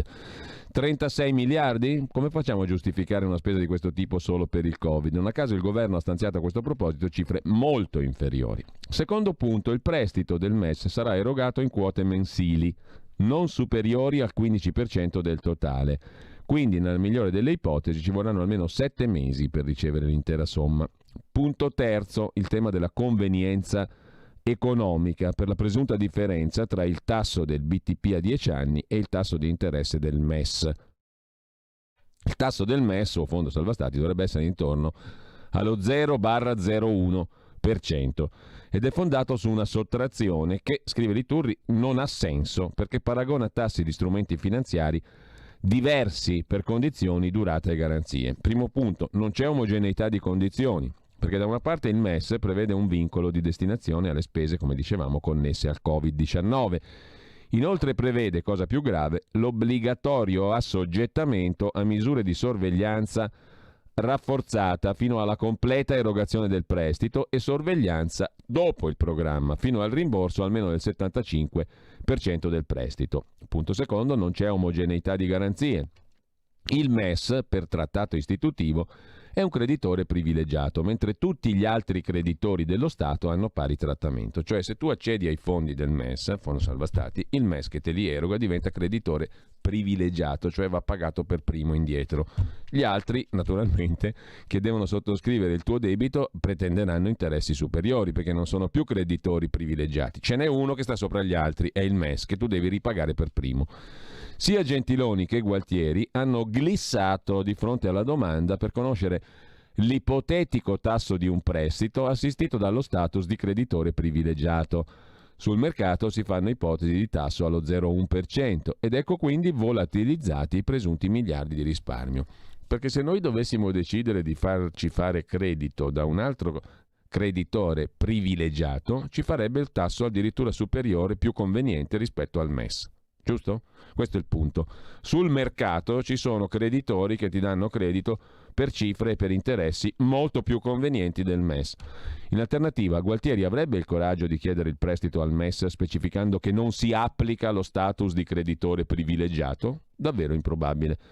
Terzo punto, non c'è omogeneità di durata. Il tasso del MES è variabile e dipende dal costo di raccolta nel momento in cui si finanzieranno emettendo obbligazioni, quindi non è comparabile col tasso del BTP a 10 anni. Ma allora, perché farsi intermediare dalle scelte del MES quando abbiamo la possibilità di andare autonomamente sui mercati, coi titoli pubblici? Se il Ministero del Tesoro italiano ritenesse più opportuno finanziarsi con un bot a 12 mesi, che oggi ha un tasso negativo, meno 0,22%, correndo i relativi rischi di tasso e liquidità peraltro oggi trascurabili, rispetto a un BTP, fare una differenza oggi tra il tasso del BTP e il tasso del MES e proiettarlo a 10 anni per calcolare il risparmio di interessi è un esercizio senza senso che ogni giorno restituisce un risultato diverso. E se il tasso di BTP a 10 anni, come probabile dati gli acquisti della BCE, scendesse intorno allo 0%, dove finirebbero i fantastiliardi di risparmi? Quarto punto, gli acquisti della Banca Centrale Europea in corso e programmati fino al 21 con il programma PEP e fino al momento in cui saranno rialzati i tassi con un altro programma sono ingenti, cioè la Banca Centrale Europea sta continuando ad acquistare titoli. Per esempio, sentite il dato, nel periodo marzo-luglio le emissioni nette di titoli del Ministero dell'Economia italiano sono state pari a 108 miliardi. La Banca Centrale Europea ha fatto acquisti per 109.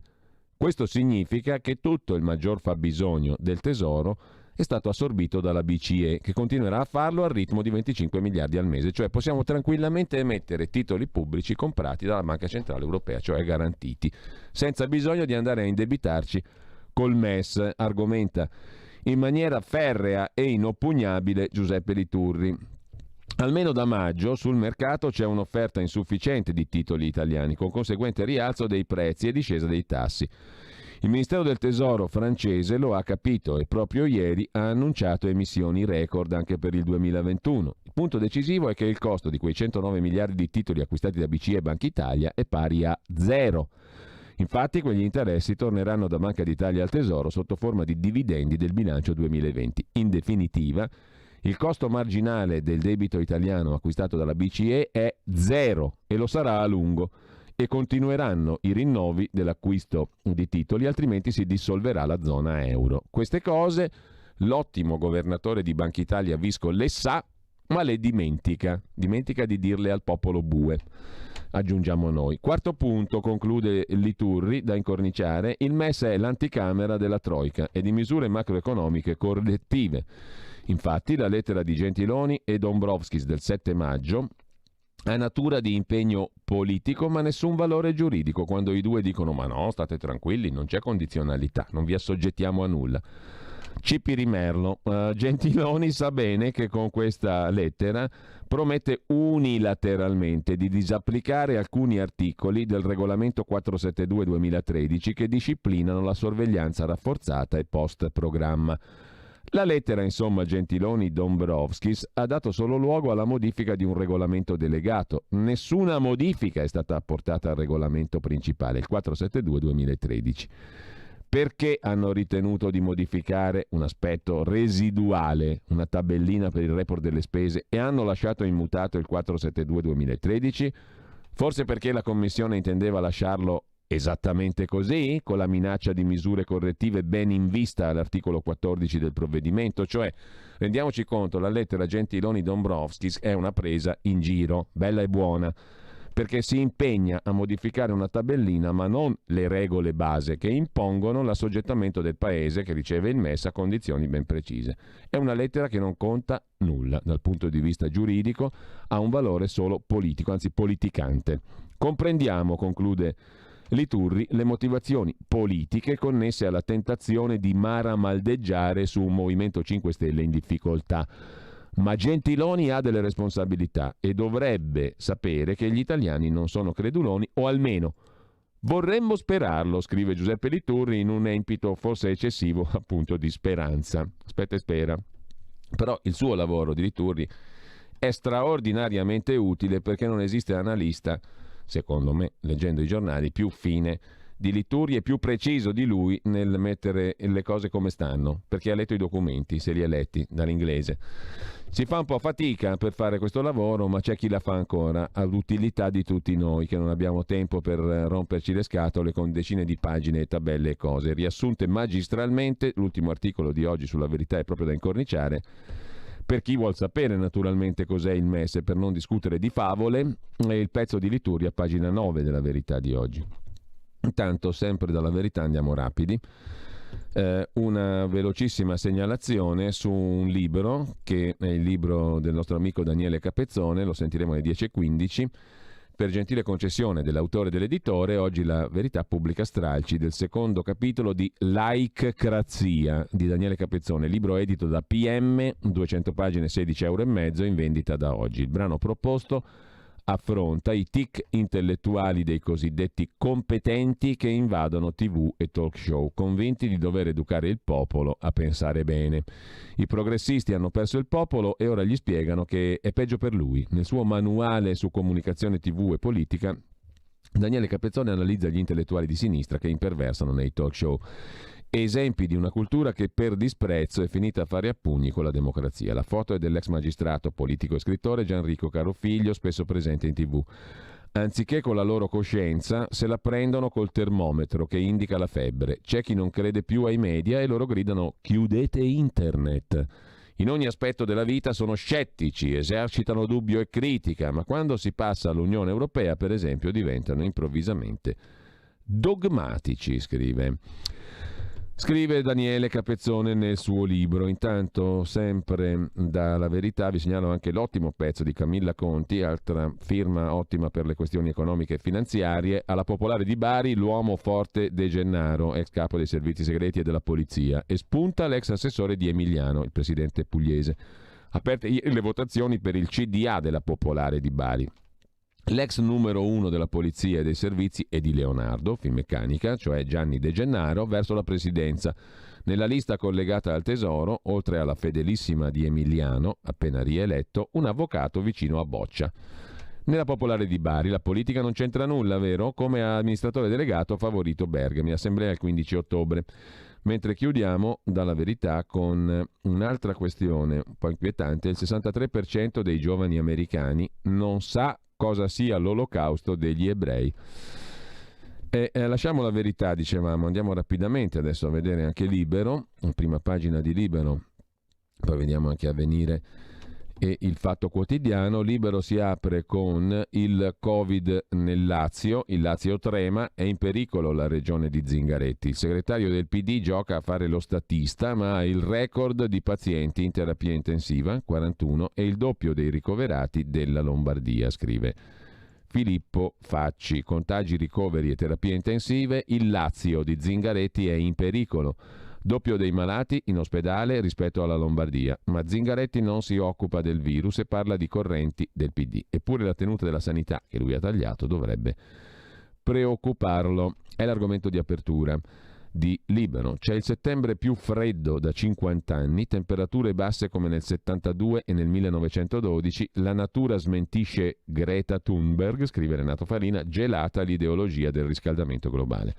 Sullo scandalo INPS, scrive Vittorio Feltri, il problema non è lo stipendio di Tridico, è proprio Tridico. A noi di Tridico importa nulla, il fatto che l'INPS gli abbia smisuratamente aumentato lo stipendio ci lascia indifferenti.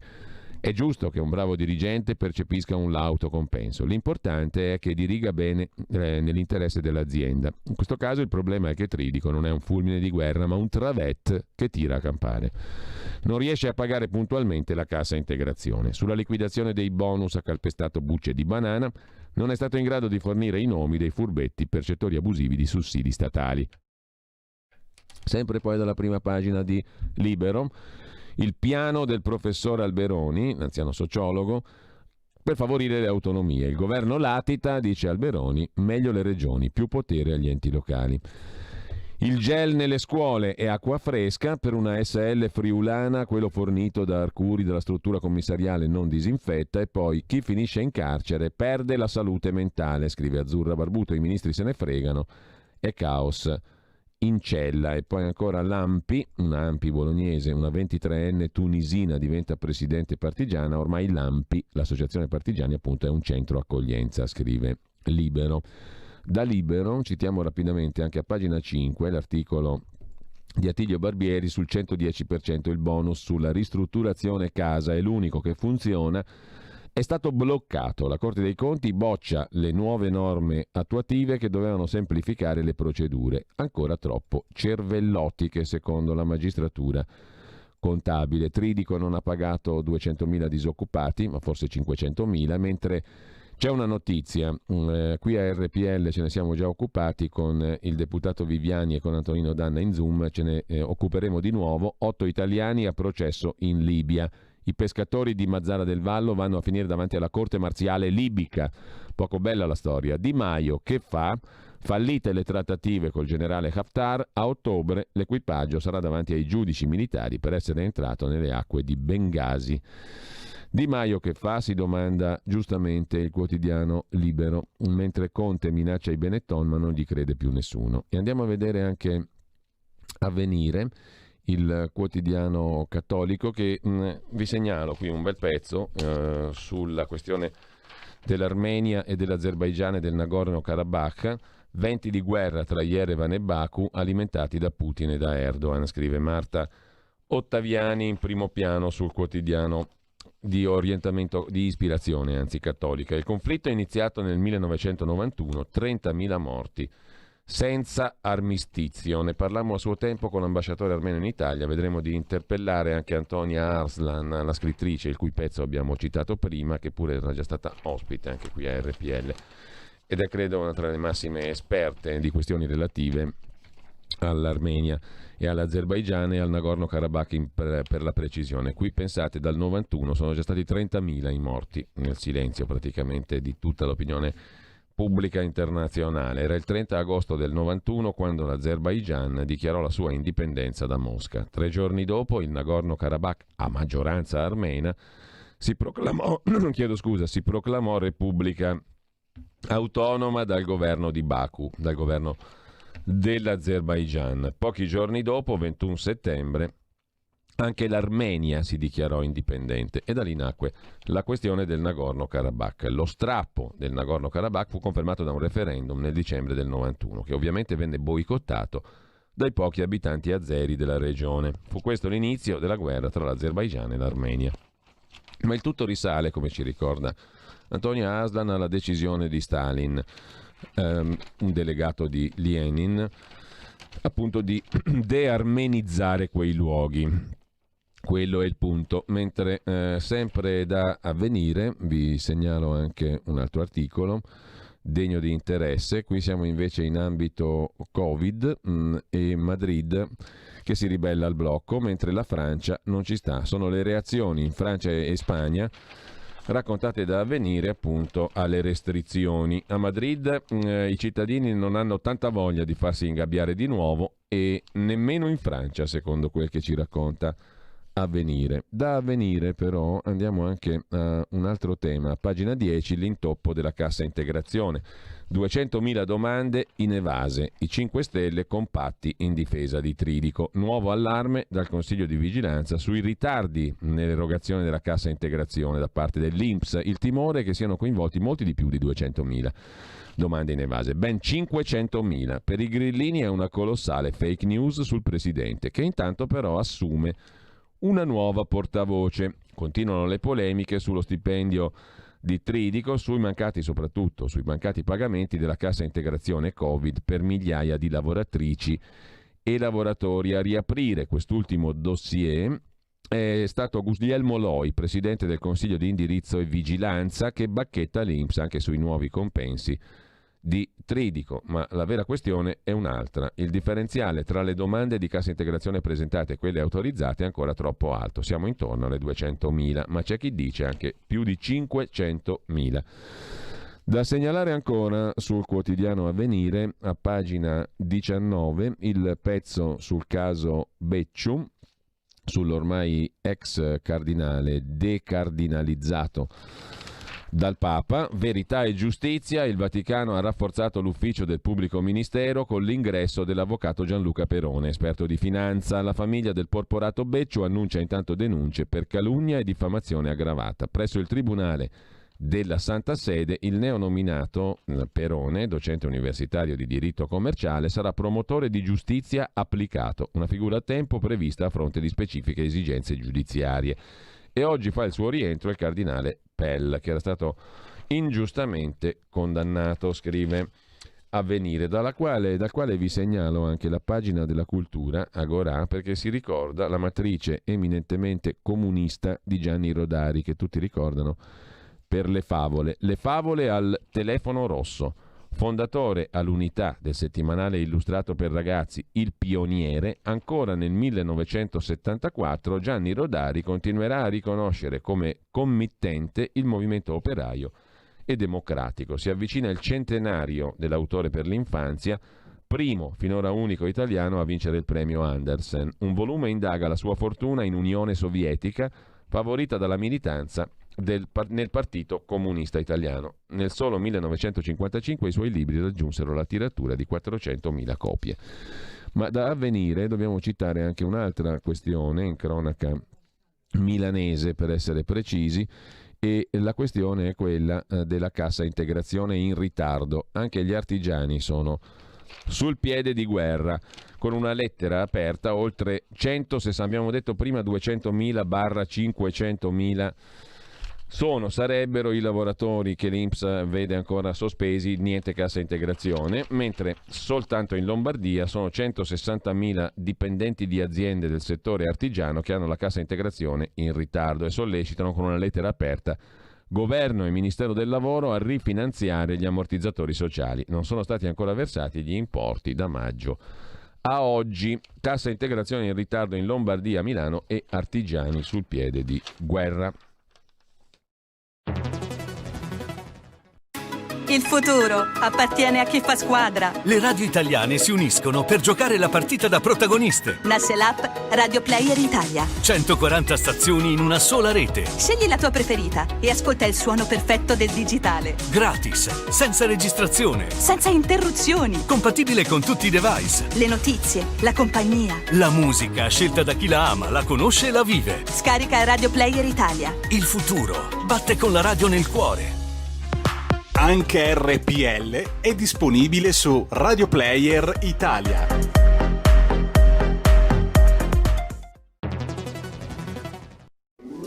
Stai ascoltando RPL, la tua voce libera, senza filtri né censura. La tua radio.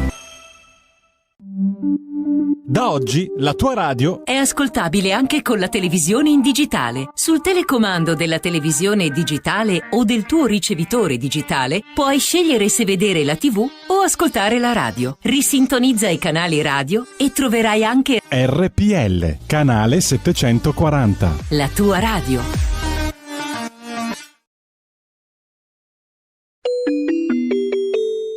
Qui Parlamento. E io do il benvenuto e il buongiorno per la nostra rubrica in collaborazione con il gruppo della Lega alla Camera ad Alessandra Locatelli, deputato della Lega, componente della Commissione Affari Sociali della Camera e responsabile del Dipartimento Disabilità del Movimento Leghista. Buongiorno Alessandra e grazie per essere ancora una volta con Buongiorno noi. a voi, grazie dell'invito, buongiorno a tutti. Allora, partiamo dal tema degli anziani e delle residenze sanitarie per anziani e dalla denunciata da parte tua e dei tuoi colleghi in Parlamento scarsa attenzione del governo su questo argomento. Cosa è successo? È successo che la Lega ha presentato un'interrogazione per fare in modo che sia integrata una commissione che il governo ha predisposto ai fini della riforma del modello assistenziale sanitario e sociosanitario. Ecco, cos'è che non va in questa commissione? Te lo lascio dire subito.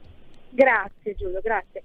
Ma intanto è l'ennesima commissione istituita dal governo, come abbiamo visto anche le altre ragionano di temi per mesi e poi producono poche cose, poi non riesce a tirarsi indietro da queste decisioni, quindi bisogna scegliere in maniera molto oculata le persone da inserire. Quello che a me sembra scandaloso e anche imbarazzante è che in questa commissione che vuole delineare nuove linee guida, nuove strategie per la gestione dell'RSA, siano stati inseriti dei medici,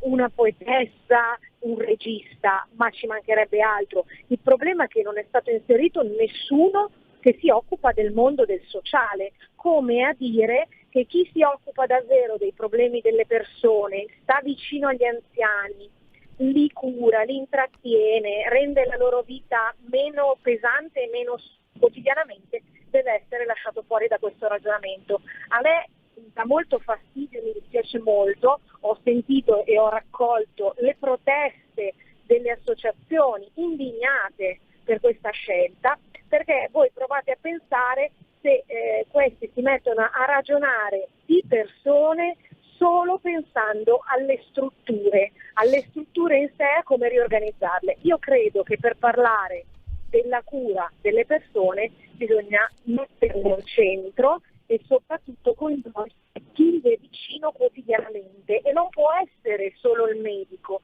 perché il benessere delle persone, in particolare la persona fragile, la persona anziana,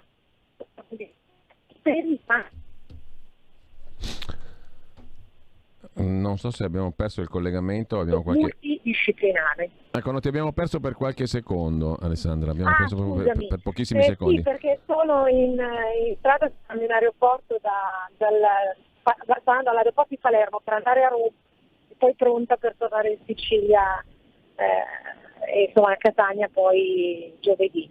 Sì. No, stavo dicendo che le equip di solito che si strutturano intorno alla persona sono multidisciplinari, quindi è assurdo che una commissione tecnica governativa che deve occuparsi di ristrutturare e ripensare il sistema della cura dell'anziano non tenga conto delle altre figure che sono fondamentali per il benessere della persona. Pensiamo all'educatore, pensiamo a chi fa l'igiene, pensiamo comunque allo psicologo, a tutto il sistema organizzativo che ruota intorno, e quindi non possono essere tagliati fuori gli enti gestori dell'RSA, tutto il terzo settore, che è un mondo anche che col volontariato, l'impegno dedica tempo e soprattutto aiuta le persone a stare un po' meglio, un po' meno sole. E quindi noi, oltre ad esserci indignati, chiediamo con questa interrogazione al governo di integrare o che cosa abbia intenzione di rispondere a tutto questo mondo che si sente tagliato fuori. Tra l'altro, che è stato al centro anche di molte considerazioni in questo periodo di coronavirus, no? Che tipo di insegnamenti possiamo trarre per meglio gestire il settore delle residenze per anziani?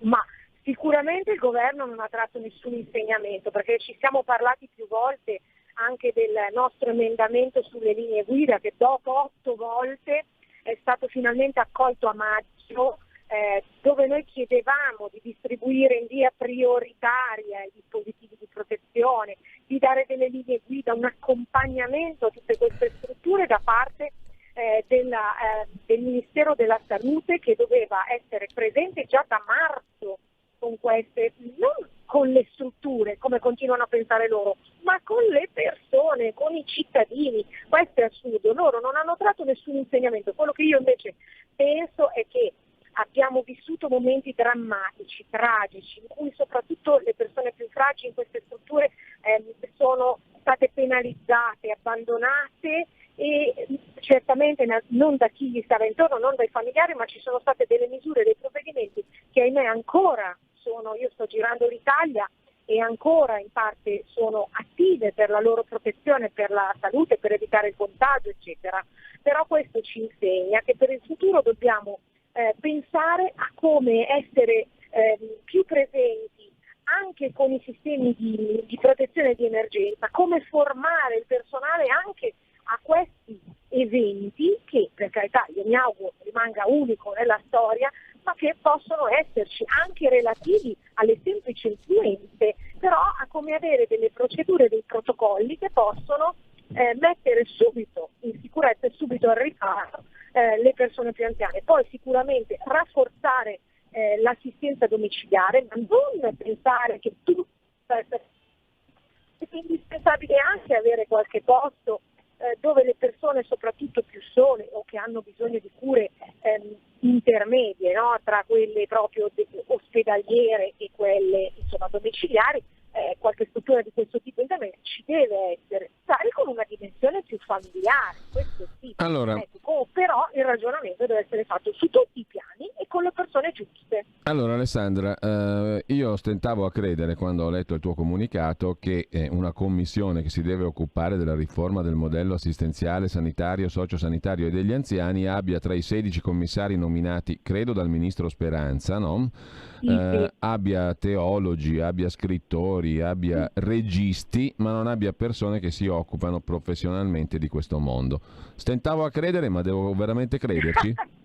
È proprio così, e a me sembra assurdo e anche offensivo per tutte quelle persone che si occupano, e devo dire, aggiungo anche, è anche un po' un segno di, non so se si può dire, una stafosenza, perché voi pensate che queste strutture che ospitano migliaia di cittadini sono state molto penalizzate in termini, diciamo, proprio di gestione dell'emergenza e poi anche in alcuni casi di gravi perdite di vite umane, eccetera. Chi ha lavorato bene, chi ha lavorato male, ma questo non lo diciamo, non lo stabiliamo noi, ma sappiamo che insomma comunque c'erano delle persone in difficoltà di cui il governo non si è fatto carico, però sono stati completamente tagliati fuori senza avere nessuna risorsa, e quindi adesso sono anche in seria difficoltà, quindi stanno chiudendo, c'è tutto un mondo dietro anche relativo ai posti di lavoro, alle professionalità.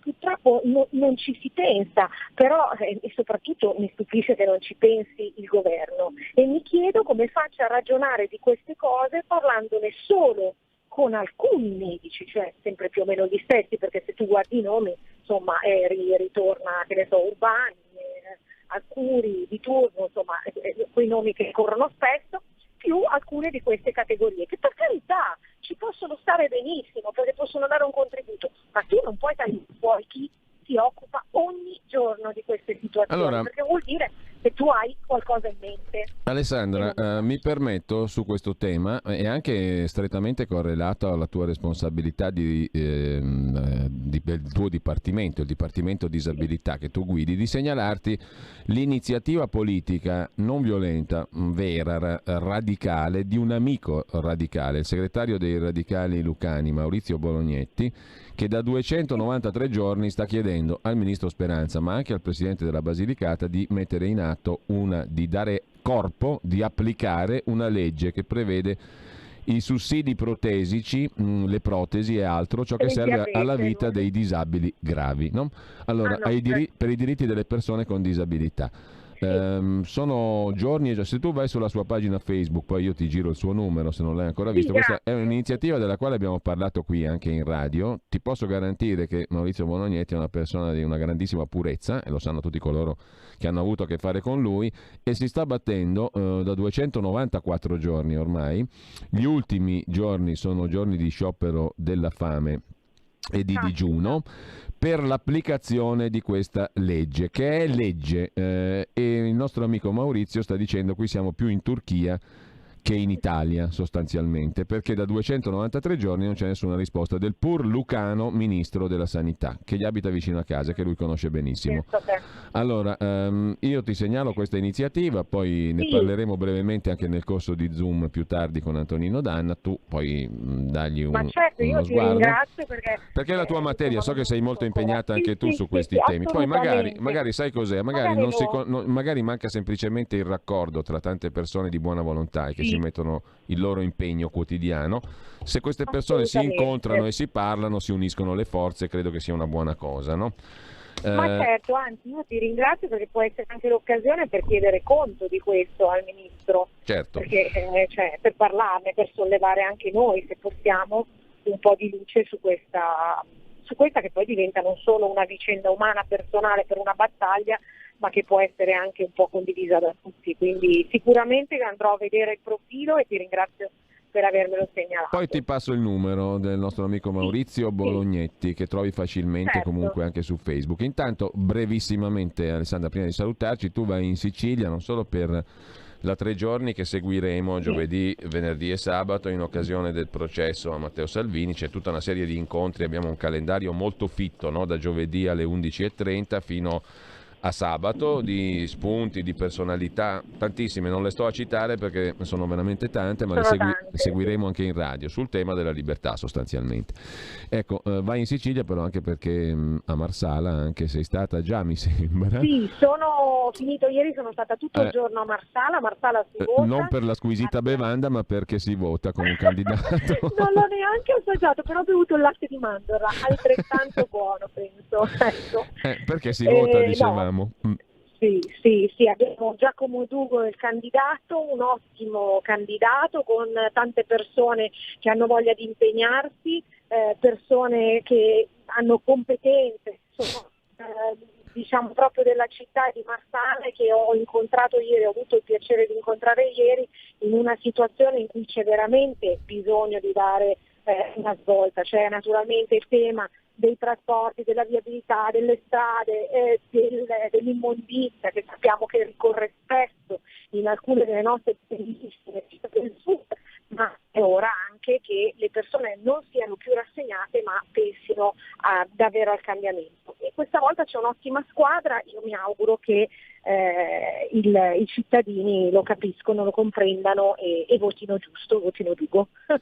Bene, grazie allora ad Alessandra Locatelli e buon lavoro, buona giornata Alessandra. Grazie a voi, buon lavoro a voi, avanti tutta, ciao.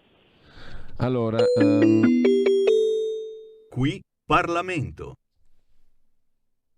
Allora adesso noi facciamo una piccolissima pausa musicale, ma attenzione, aspettate un momento perché voglio farvi sentire esattamente ciò che avevo scelto, per cui ci vuole un po' di calma e adesso ascoltiamolo.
E abbiamo fatto la conoscenza di Michele Esposito, nato a Castellammare di Stabia, vicino a Sorrento, oggi il 29 settembre del 1855, morto nel 1929.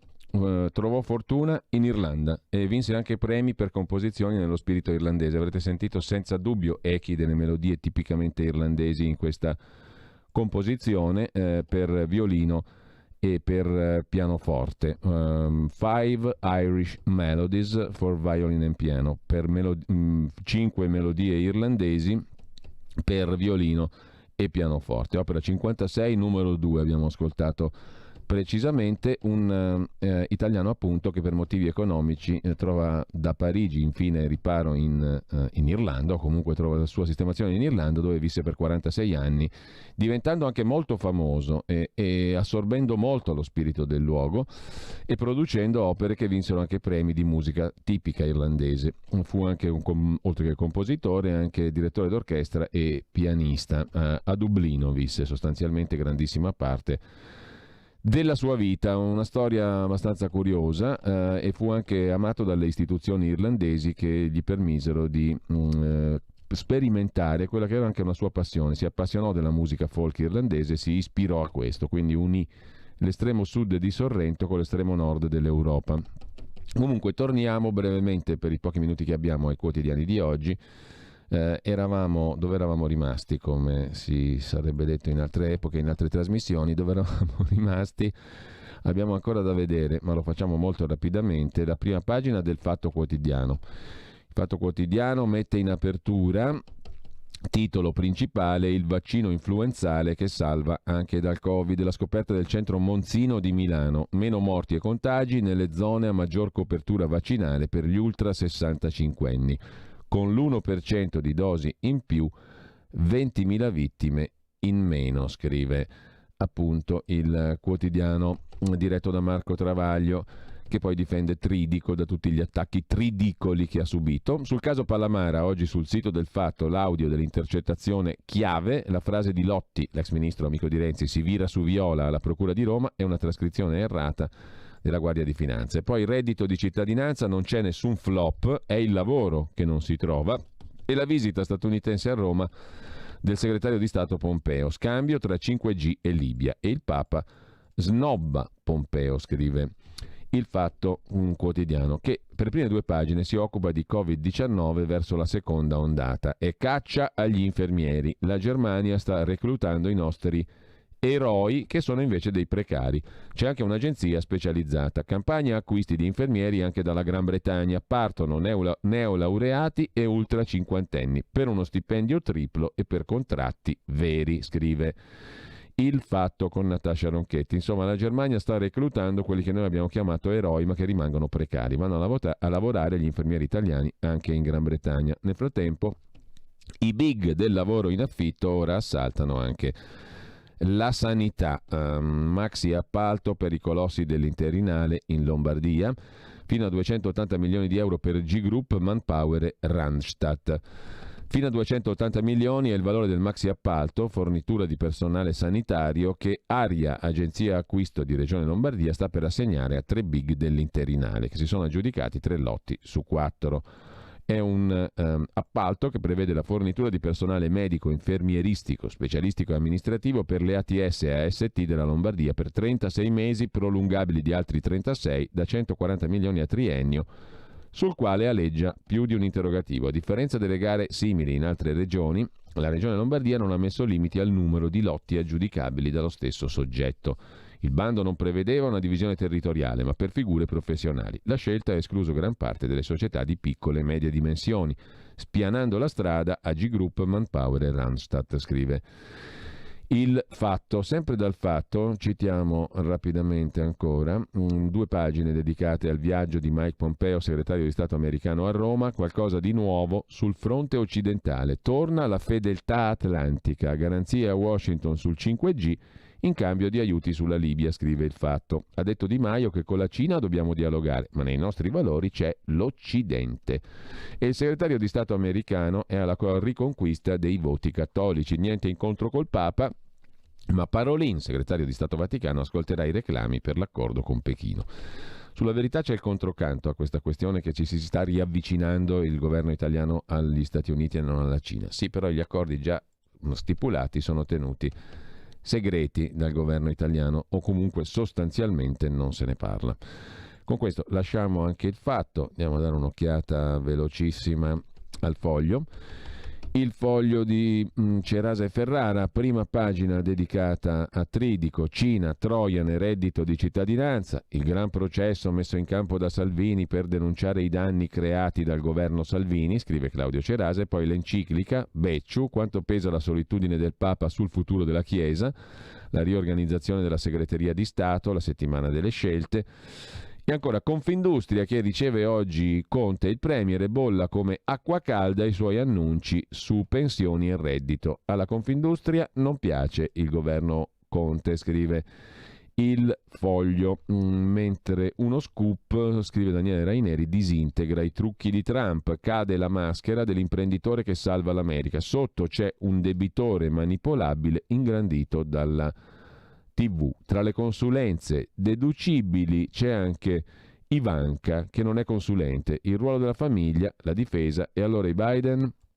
Per quanto concerne ancora invece la questione del governo italiano, la politica interna insomma, con un occhio però all'Europa, il Recovery Pharma è il titolo di un altro pezzo in prima pagina sul Foglio. Ministri e sottosegretari grillini riuniti da Crimi in una fattoria tra frittatona di cipolle e crisi del Movimento 5 Stelle. L'avevamo già visto. Intanto diamo uno sguardo anche al Tempo di Roma, il quotidiano diretto da Franco Bechis, che apre la sua prima pagina con Conte che casca sul gel. Ennesima disavventura per il Premier, ha commissionato le scorte di liquido igienizzante per Palazzo Chigi a un fornitore finito nei guai per avere commercializzato prodotti sanificanti senza autorizzazione ministeriale, scrive Franco Bechis. Giuseppe Conte scivola sul gel, così Palazzo Chigi ha acquistato sanificante non a norma da una ditta in guerra con il fisco, prodotto confiscato dalla Guardia di Finanza perché senza autorizzazione del governo o dell'Unione Europea, le quote dell'azienda sequestrate dal Tribunale di Foggia. L'intervento della Guardia di Finanza il 9 aprile, tra il primo e il secondo acquisto della Presidenza del Consiglio. E sempre dal Tempo di Roma, Arcuri e il Banco di Nebbia, pubblicati ma poi scomparsi i dati sulle forniture dei banchi scolastici con un'unica certezza: i ritardi. Altri 5 contratti siglati a trattativa diretta, ma era già il 9 settembre e gli studenti sono rimasti senza. Mentre arriva Pompeo e la guerra del 5G, scrive Francesca Musacchio, il segretario di Stato americano sarà a Roma domani, vedrà Conte e Di Maio. Sul tavolo i rapporti con la Cina, rapporti difficili col Vaticano, non incontrerà il Papa ma il suo omologo, il segretario di Stato Parolin. Gli Stati Uniti vogliono che l'Italia torni ad allinearsi con loro e non con Pechino. Facciamo in tempo a dare un'occhiata anche a Italia Oggi, un giornale di Pierluigi Magnaschi. In prima pagina abbiamo l'apertura dedicata all'effetto moltiplicatore sul bonus del 110%. Nel caso di interventi sulle parti comuni degli edifici, il limite di spesa si deve calcolare tenendo conto del numero di unità immobiliari di cui sono composti. Effetto moltiplicatore sul bonus. Col taglio dei parlamentari bloccato l'ascensore politico, il reclutamento di nuovo personale politico fuori uso, scrive Cesare Maffi. E poi il diritto e rovescio, la rubrica, il corsivo di prima pagina di Italia Oggi sul cardinale Becciu, che era stato chiamato da Papa Francesco a dirigere l'importantissima sezione affari generali del Vaticano dal 2011 al 2018 e poi, per premiarne la dedizione e capacità, lo aveva nominato cardinale e poi prefetto della Congregazione delle Cause dei Santi. È stato cacciato dal Papa su 2 piedi dal collegio cardinalizio, gli è stato svuotato anche il titolo, evento rarissimo. Il primo a complimentarsi col Papa è stato il cardinale australiano George Pell, che dopo essere stato nominato dal Papa a risanare le finanze vaticane era stato fatto fuori proprio da Becciu, perché è finito in un processo per pedofilia da cui poi è stato assolto. Del resto, l'ex presidente dello IOR Ettore Gotti Tedeschi, in una dichiarazione carpitagli dai giornalisti di una trasmissione televisiva, disse: «Io ho scelto di non decidere nulla da solo, perché qui ti ammazzano e non è un modo di dire». Insomma, un bel ambientino, commenta il direttore di Italia Oggi. Vi segnalo poi anche il pezzo di Tino Oldani: dopo Covid no all'austerità, sì alla revisione delle regole europee, la proposta dell'economista cattolico Luigi Campiglio. Dopo il Covid basta con le rigide regole di bilancio dell'Unione Europea. Soltanto in Italia il rapporto debito-PIL salirà quest'anno dal 130 al 160%. Ripristinare il patto di stabilità con un debito pubblico così elevato potrebbe aprire la strada allo spread e alla speculazione. Per l'economista Luigi Campiglio, Università Cattolica di Milano, il primo passo è non ripetere l'errore dell'austerità commesso con Mario Monti nel 2011-12. Il secondo passo è modificare in modo radicale le regole con cui a Bruxelles si misura il debito pubblico corretto per il ciclo, cioè il debito strutturale.